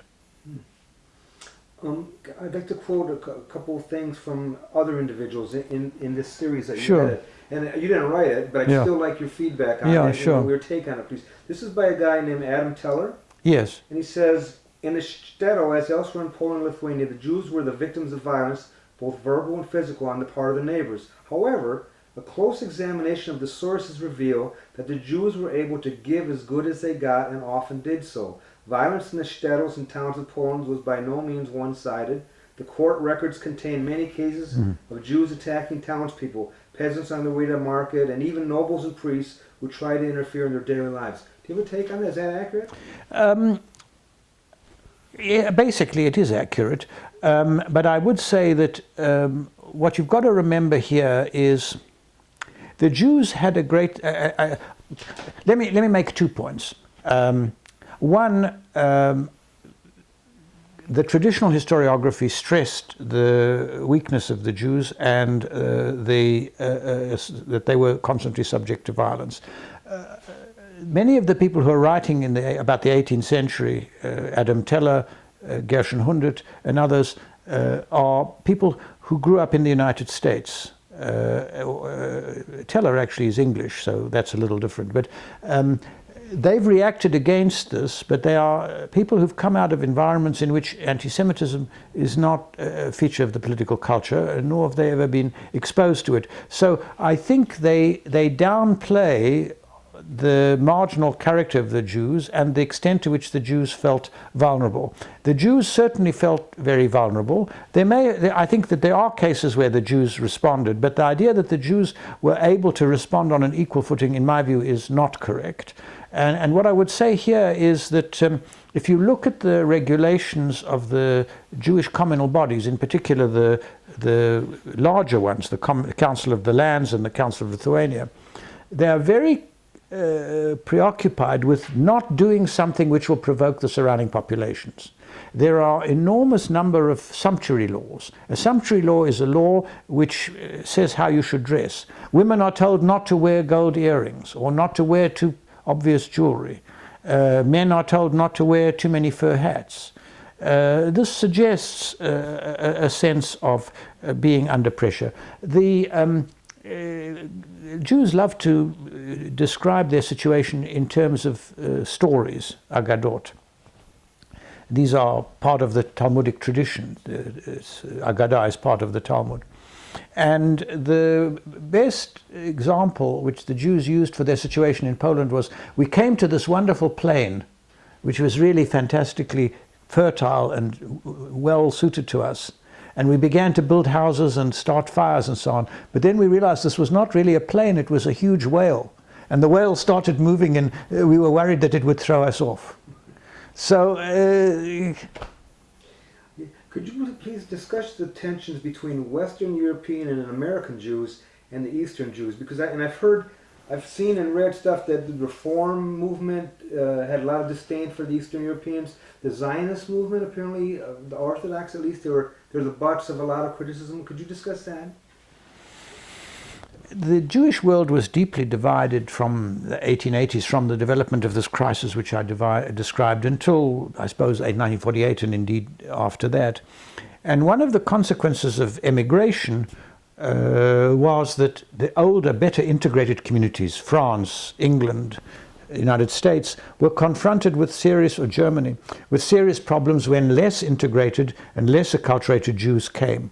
But although there was irritation there was also a real realization that we have a responsibility to help these people who are like what we were 3 generations ago. And what you really see in the evolution of Jewish life in Western countries is the way in which the older German Jewish or originally German Jewish leadership in England and America was absorbed and integrated the East European Jews.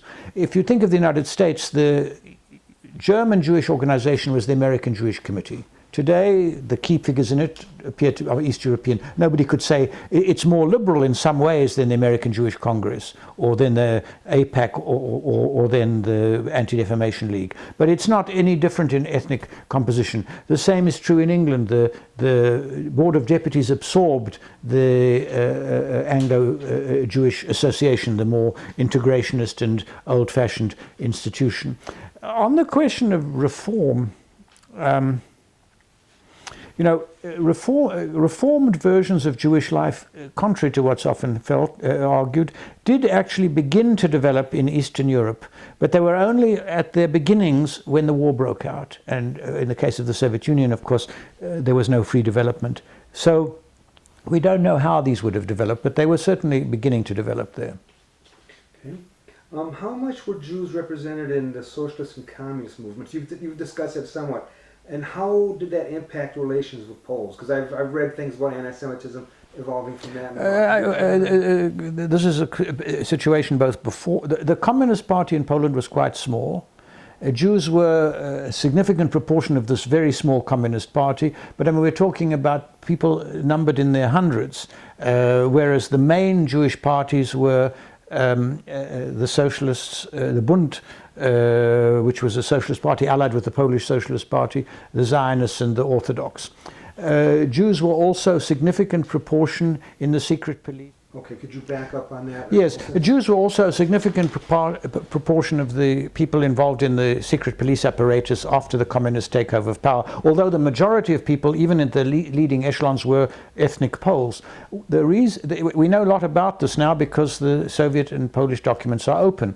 The Soviets were unhappy about the prominence of Jews in prominent positions in the secret police, and the only reason that they kept them there was that they distrusted the local Poles still more, because Gomulka had been pushed out of power, and they were worried that Gomulka would have proved a Polish Tito, and they were preoccupied with Titoism. And as soon as Polish power was consolidated, 53, 54, Jews were pushed out of the secret police. So that the argument that the Jews are responsible for Stalinism is not true. And what we're talking about here is an anti-Semitic trope that Jews are part of a conspiracy which is engaged in revolution. And this trope goes back a long way in Polish history. It goes back to Krasiński's The Undivine Comedy, a play written in the first half of the 19th century, in which the Christian world is assailed by a group of Jewish converts who are also revolutionaries.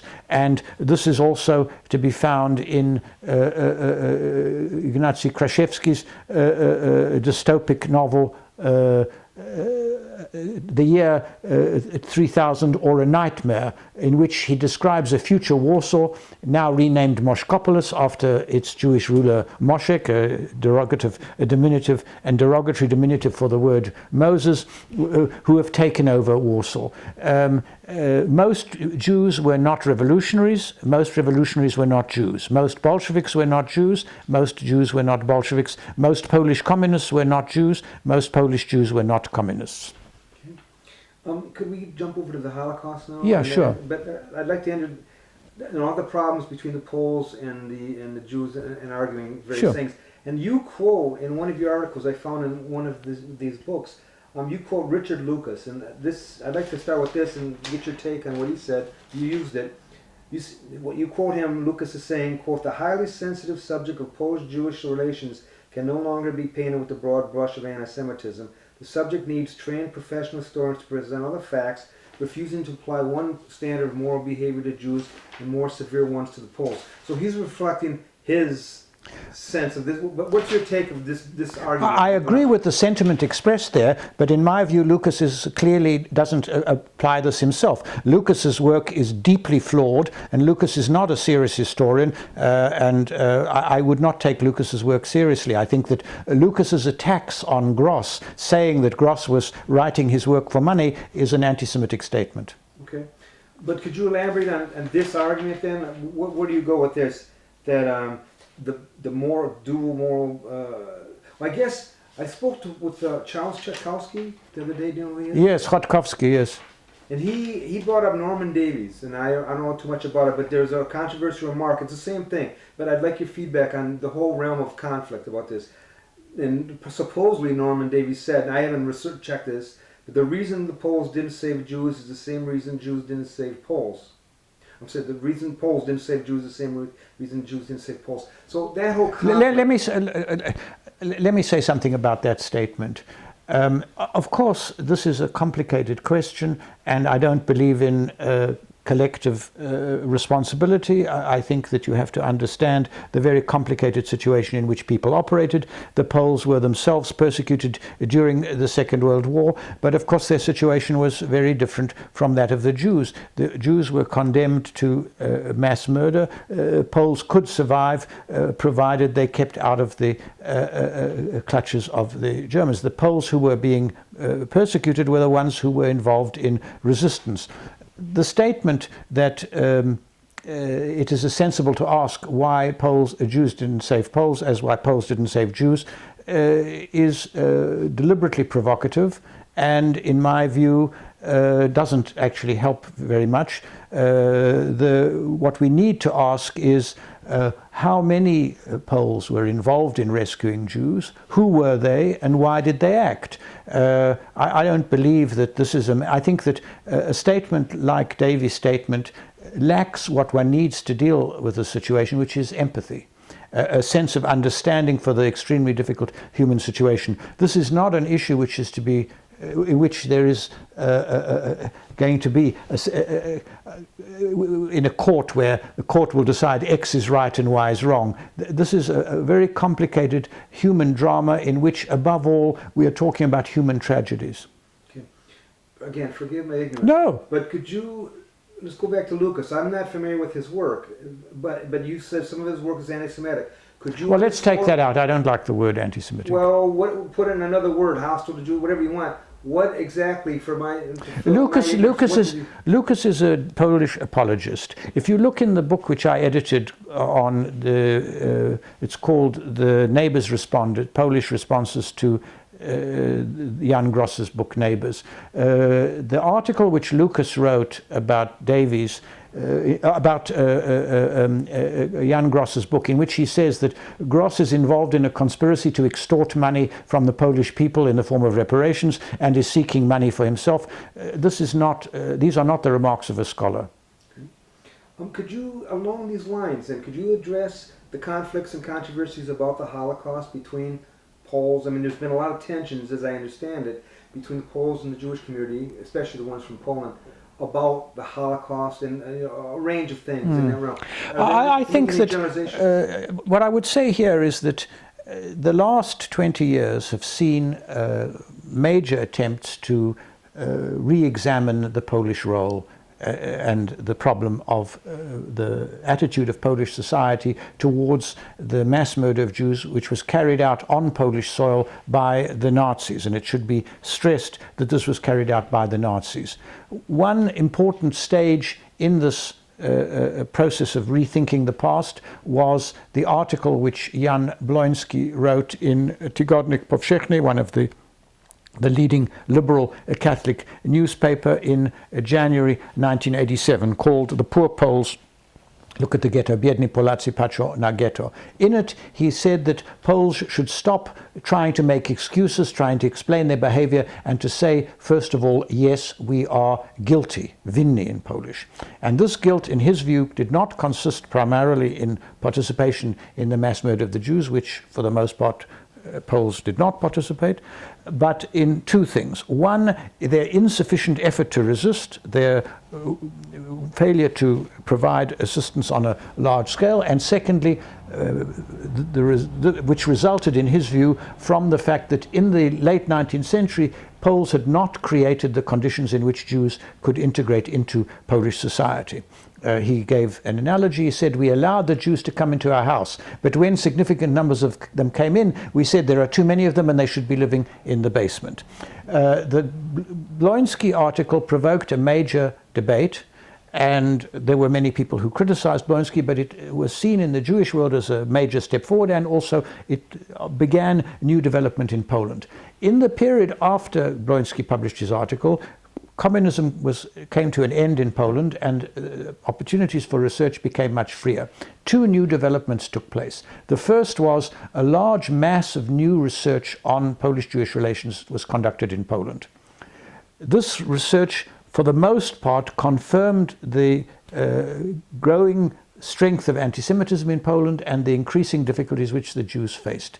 The outcome of most of this research, carried out by Poles, younger Poles, some of them in the United States, mostly in Poland, was to confirm the view which I already expressed in this interview, that at the outbreak of the Second World War, the majority of Polish political opinion and the majority of Polish political parties were committed to the quotation mark solution of the quotation marks Jewish problem by the immigration, voluntary or otherwise, of the majority of the Jewish population. This is a phenomenon. Of course, there is an ethno-nationalist minority of Polish historians who challenge this, but this is the consensus among most Polish historians. It's reflected in the work of the Centrum Badań nad Holokaustu, the Centrum for the Study of the Holocaust in Poland. I'm just going to be going to Israel in 2 weeks' time. There's going to be a major conference at Yad Vashem on Poland and the Holocaust. All of the participants are coming, or most of the participants are coming from Poland. It's all these people who are involved in this. The second change in this period was the emergence of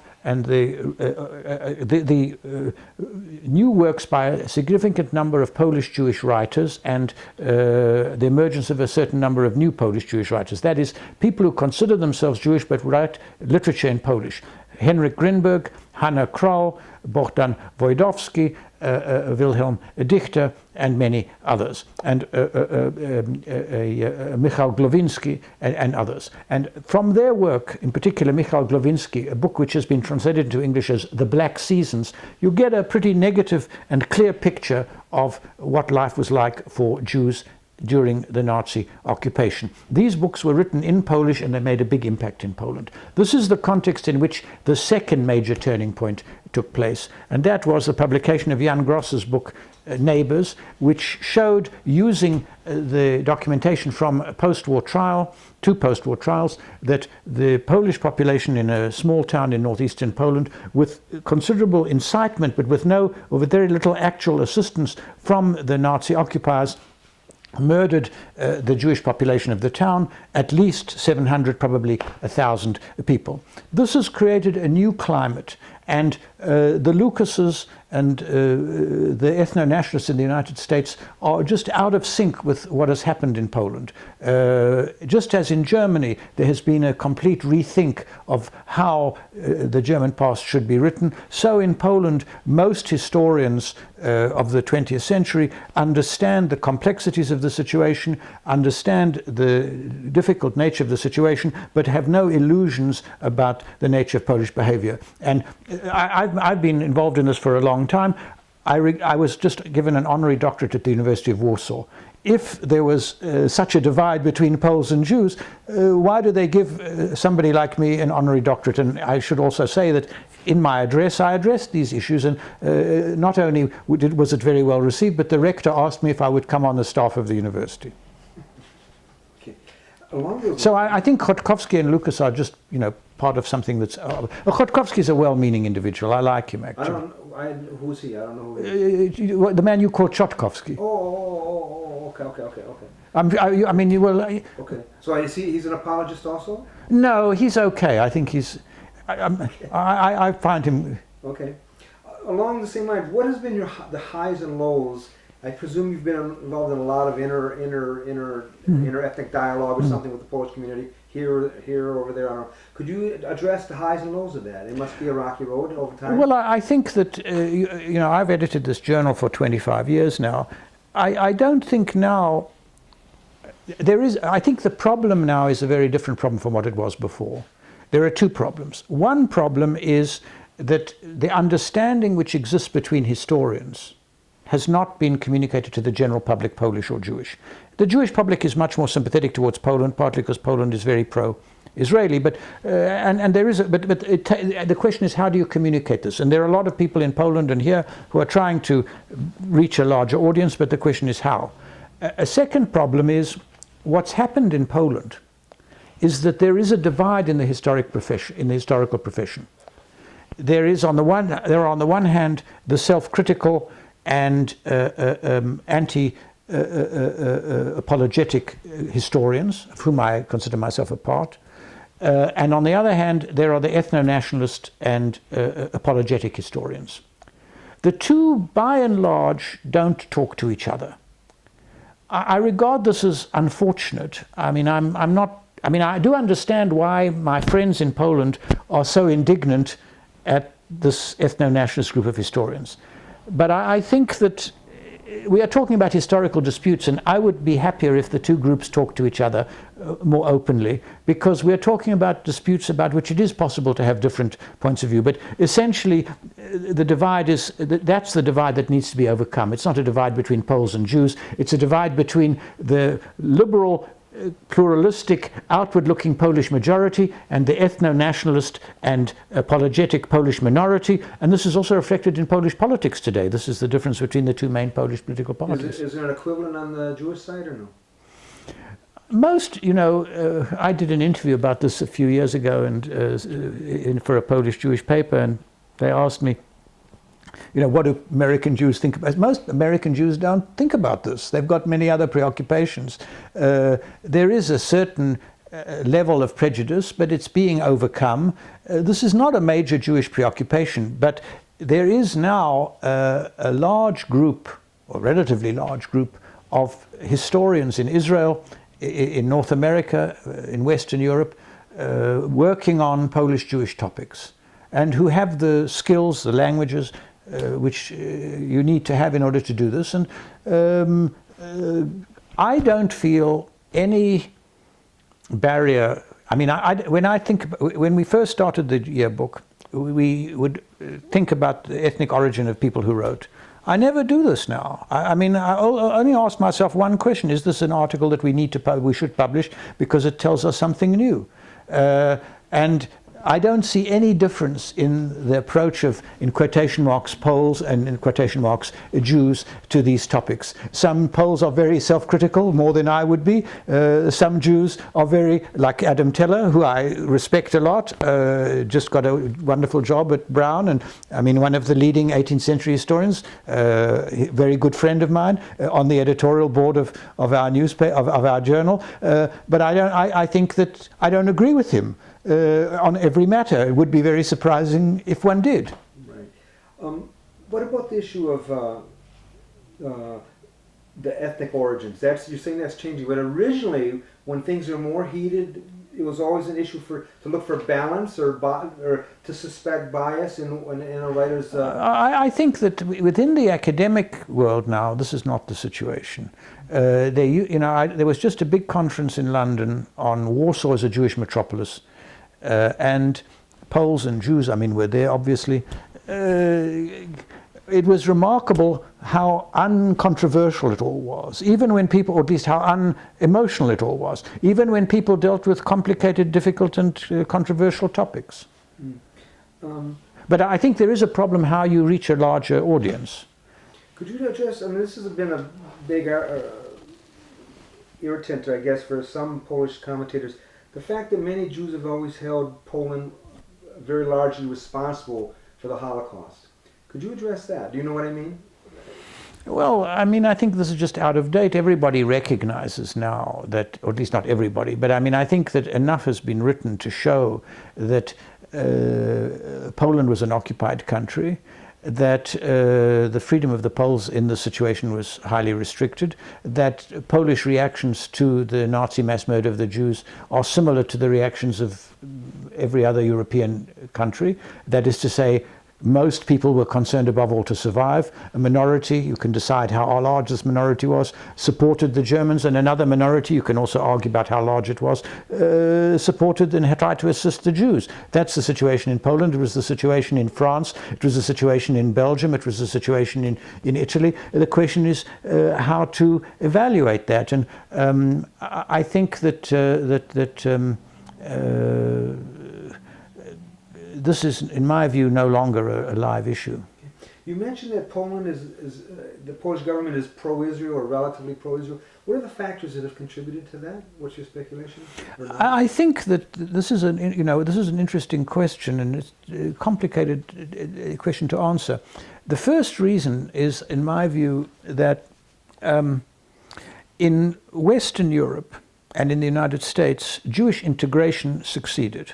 That is to say, American Jews are American citizens, and they would resent very strongly any suggestion that they were not equal to everybody else in the United States. This is true in France, and it's true in England, and it is even true, was up to a point true even in Germany before 1933, and may even be true in Germany today. In Poland, and this is true of Eastern Europe as a whole, for the reasons which I described, Jewish integration did not succeed. And the Jews, for the most part, some exceptions to this exist, came to define themselves and were defined by the surrounding populations not as a religious but as an ethnic group. This, of course, made the integration of Jews still more difficult, or the finding of an appropriate modus vivendi still more difficult. But when you come to the question of Zionism, this is very important, because for Western European liberals, the argument, why do the Jews need a state, is a difficult one to deal with. If the Jews are merely a religious minority, what do they need a state for? And why can't the state be an inclusive state in which, Jews, Muslims, Christians, etc., feel comfortable? So there is an inherent anti-Zionism in the liberal position. I worked, in the World Service of the BBC. I mean, this is the point of view of many people, who come out of that sort of English liberal tradition, where also people are preoccupied with colonialism and the British responsibility for colonialism, and the Palestine problem is seen as part of colonialism. In Poland, the idea that the Jews should have a state follows logically from the idea that the Jews are a national group. And it's very interesting. When the Pope went, that is the last Pope, John Paul II, when he went to Yad Vashem, he made a speech at Yad Vashem. And in the speech, he talked about his feelings for the Jewish nation, Narod Żydowski. He didn't say Jewish people or followers of Judaism, which is what an American would say. I mean, no American would say, I feel great sympathy for the Jewish nation. But this comes naturally to Poles. So this is the first point. Secondly, in 1968, there was an anti-Zionist campaign in Poland, which led to the expulsion of about 13,000 to 15,000 Jews. It was locally organized, but it was initiated by the Soviets. And there's a certain amount of shame about it, but there's also, at the time, there was one of the reasons why this campaign was undertaken was that Gomulka and the people around him were worried by the Polish response to the Six-Day War. I was in Poland at the time. The general attitude was, our Jews beat their Arabs, i.e. the Soviets' Arabs. So there is that sense. There's also a significant number of Polish Jews in Israel. Israel is one of the few places where Polish is not a language widely spoken. Of course, most American Poles don't speak Polish, but so this is not an issue for people here. But for Poles who go to Israel, they find people who speak Polish, and so they feel comfortable because of that. I think those are the main reasons. There's also been quite a lot of effort put into developing these diplomatic relations, but anyway, those are the main reasons. I think also another reason is Poland is probably, along with the United Kingdom, and I would put probably Poland ahead of the United Kingdom, the most pro-American country in Europe. And since the Americans are rather pro-Israeli, or at least American policy is pro-Israeli, the Poles have sort of taken this on board. They've also taken on, as I'm sure you've noticed, some other rather unfortunate aspects of their pro-Americanism. I mean, they are among the people who are involved in rendition. There was a Polish prison where, you know, people were tortured and so on. I mean, and this is all coming out now. This is another of the unfortunate consequences of our last great president, that, you know, he played on people's goodwill and got them to do a lot of things which they're now very ashamed, and this will not help America in the long run. But that is another matter. Oh, thank you. Could I ask you a couple more? You've Sure. been very generous. Yeah. No. And loquacious. Could I have your definition of anti-Semitism? What is anti-Semitism in your view? I'm asking you only easy questions. Yeah, I don't like the term anti-Semitism. I don't like to use it because it's an accusation. I prefer to keep to specifics. I also don't like the word pogrom because it's so vague. Traditionally, or historically, anti-Semitism is a new ideology which emerged at the end of the 19th century in response to the dissatisfaction with Jewish integration. It was a conspiracy theory which argued, as I said earlier, that the Jews are have not fulfilled the integrationist bargain. They're a tightly knit conspiratorial group, and they are advancing their own agendas. In the Polish context, and it is in this respect different from the traditional anti-Judaism, which argued that Jews should be preserved in an inferior position in order to demonstrate the truths of Christianity. In the Polish case, older anti-Judaism, and in particular the blood libel, is an important element in the persistence of anti-Semitism. But anti-Semitism, in my view, is a political movement. There are some elements in nature which cannot exist on their own. They have to bond with another element in order to exist outside laboratory conditions. And anti-Semitism is one of these. In the Polish context, where a significant proportion, maybe 20% of the population, is still strongly hostile to the Jews, anti-Semitism is linked with a certain type of inward-looking Catholicism, a certain sense of being under siege, a certain sense of the need to defend Poland in the world, a certain sense of persecution. May I ask, again, Sure. just general questions, but Sure. You're a great one to ask these kind of general questions. Could I ask you, what is a Jew? In 2010, there's ethnic, there's religious, some say racial, some say cultural, the idea of peoplehood. In your scholarly definition, what is a Jew?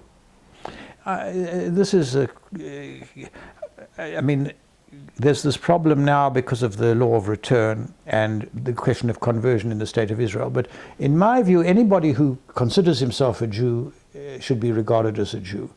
If we are looking at this historically, the question then arises, what about people who don't consider themselves as Jews? Mendelssohn, Mahler, Chwalsen.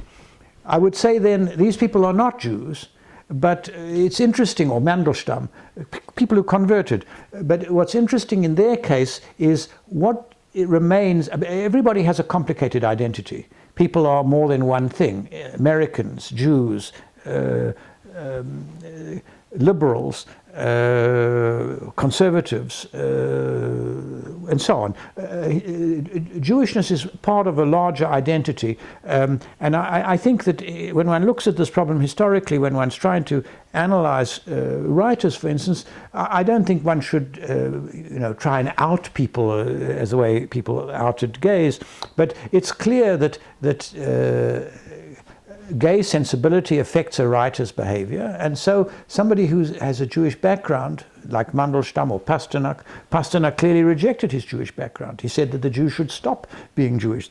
This is the first thing that they need to do. It's a disaster. The sooner we stop, the better. But the question is why? Why did he say this? And that's interesting. But I don't know if that's an answer to the question. Well, a kind of parallel thing to the whole idea of anti-Semitism and everything is Jewish self-hatred. That comes up a lot of places, scholarly and otherwise. Do you have any take on that? Does that have any meaning? And what does it mean? The Jewish world is divided at present on a lot of issues, and the big issue, of course, is Israel.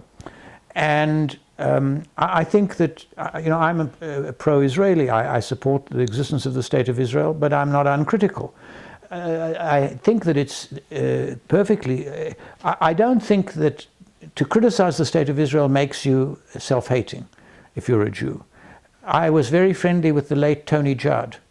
Tony Judd came out in the end for a position where he said that we need to abandon the idea of binational, of a two-state solution. It can't work. We need to move back to a one-state solution.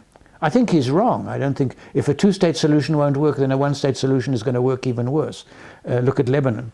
But it's a point of view, and I don't think it's a result of self-hatred. I mean, I think he's entitled to this point of view. I think that people's behavior, Jews are very complicated, and some of their motivations are difficult to understand. Finkelstein, for instance, is a very difficult. I mean, I think that you can argue that Novick is it's perfect. The issues which are raised by Novick on the role of the Holocaust in American Jewish life seem to me legitimate. The position taken by Finkelstein seems to me, where he conflates or criticism of Israel with this issue, seems highly questionable. Of course, there are personal factors which are related to his sense that his family were not well treated.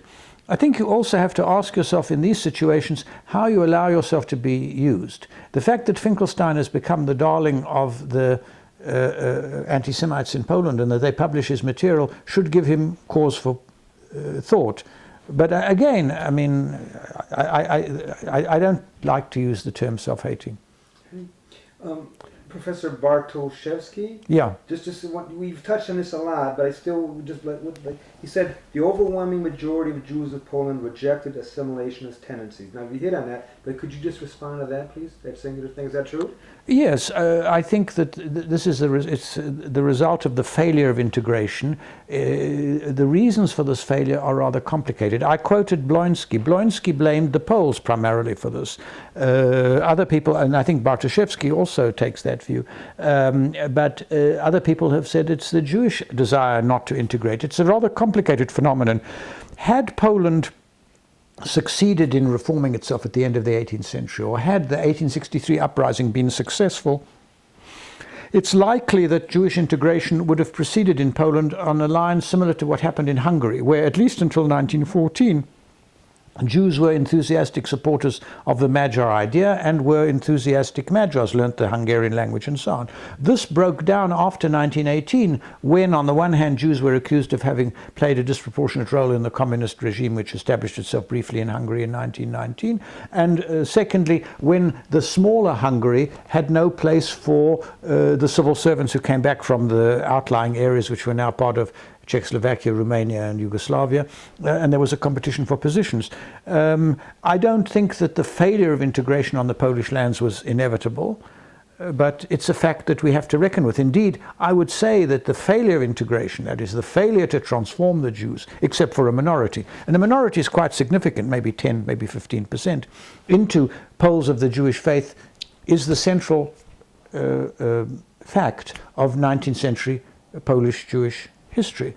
I would also make another point here. I've said several times that by 1939, the majority of Polish political parties and the majority of Polish public opinion was committed to the idea that the quotation mark solution of the quotation marks Jewish problem was the immigration of the majority of Jews. At the same time, one of the results of the interwar years was the rapid Polonization of Polish Jewry, particularly in the areas which were where Poles were the majority. Poland was a state which had significant national minorities. Only 2/3 of the population was Polish-speaking. There were 5 million Ukrainians, 1.5 to 2 million Belarusians in Poland, 1 million Germans. But by 1939, a very significant proportion of Polish Jewry in the Polish ethnic areas was speaking Polish. This is shown in a number of ways. In 1938, a Polish Jewish writer, Adolf Rudnicki, became disillusioned with the hope of integration and decided he would return to the Jewish world. So he goes to a summer resort, a place called Kazimierz nad Wisłą, Kazimierz Dolny, a place where Jews went for their summer holidays. And he remarks in a reportage called Summer, which he wrote about this, that I went back to the ghetto, but the ghetto no longer speaks Yiddish. The ghetto speaks Polish. Incorrect Polish, Polish with an accent, but they're all speaking Polish. Similarly, when the Warsaw when the ghetto uprising took place in April 1943, the first declaration to the world by the Jewish Fighting Organization was written in Polish, not in Yiddish. May I ask, there's a theory out there that Ashkenazi Jews were actually converts to Judaism, they were Chazars. Is that nonsense, or is there any legitimacy to that? In a word, it's nonsense. Shlomo Sand is an idiot, and his book is what's new in it is not good, and what's good in it is not new. But on the question of the Chazars, we know quite a lot about the Chazars.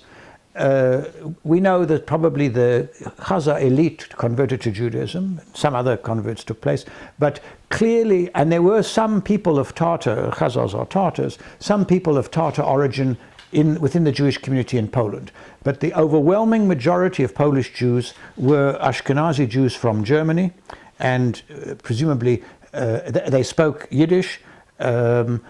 They brought with them the institutions of Ashkenazi Jewry, communal structures of Ashkenazi Jewry. The first charter issued by a Polish prince, the charter of Prince Boleslav of Kalisz of 1268, was modeled on the charter issued by the Duke of Austria in 1240. It was obviously brought with these people.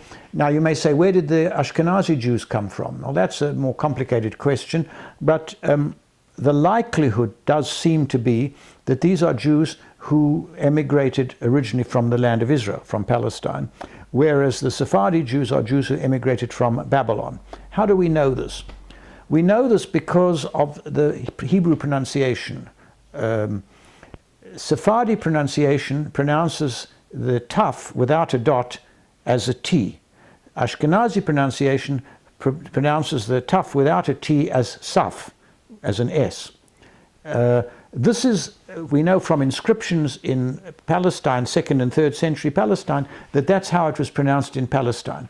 So there's strong evidence for continuity. I think also that Jewish history has been, as much history has been, particularly prehistory, revolutionized by the development of DNA analysis. The DNA analysis shows the persistence of these Ashkenazi things. I mean, I could say more, but I'll stop at this point. Well, then, does that infer there's a genetic basis, a racial? Yes. I mean, is that racial? Or? Well, I don't like the term racial. Let's just stick to genetic. Yeah, but these people are, what's interesting here is how a very small nucleus can give rise to a large population.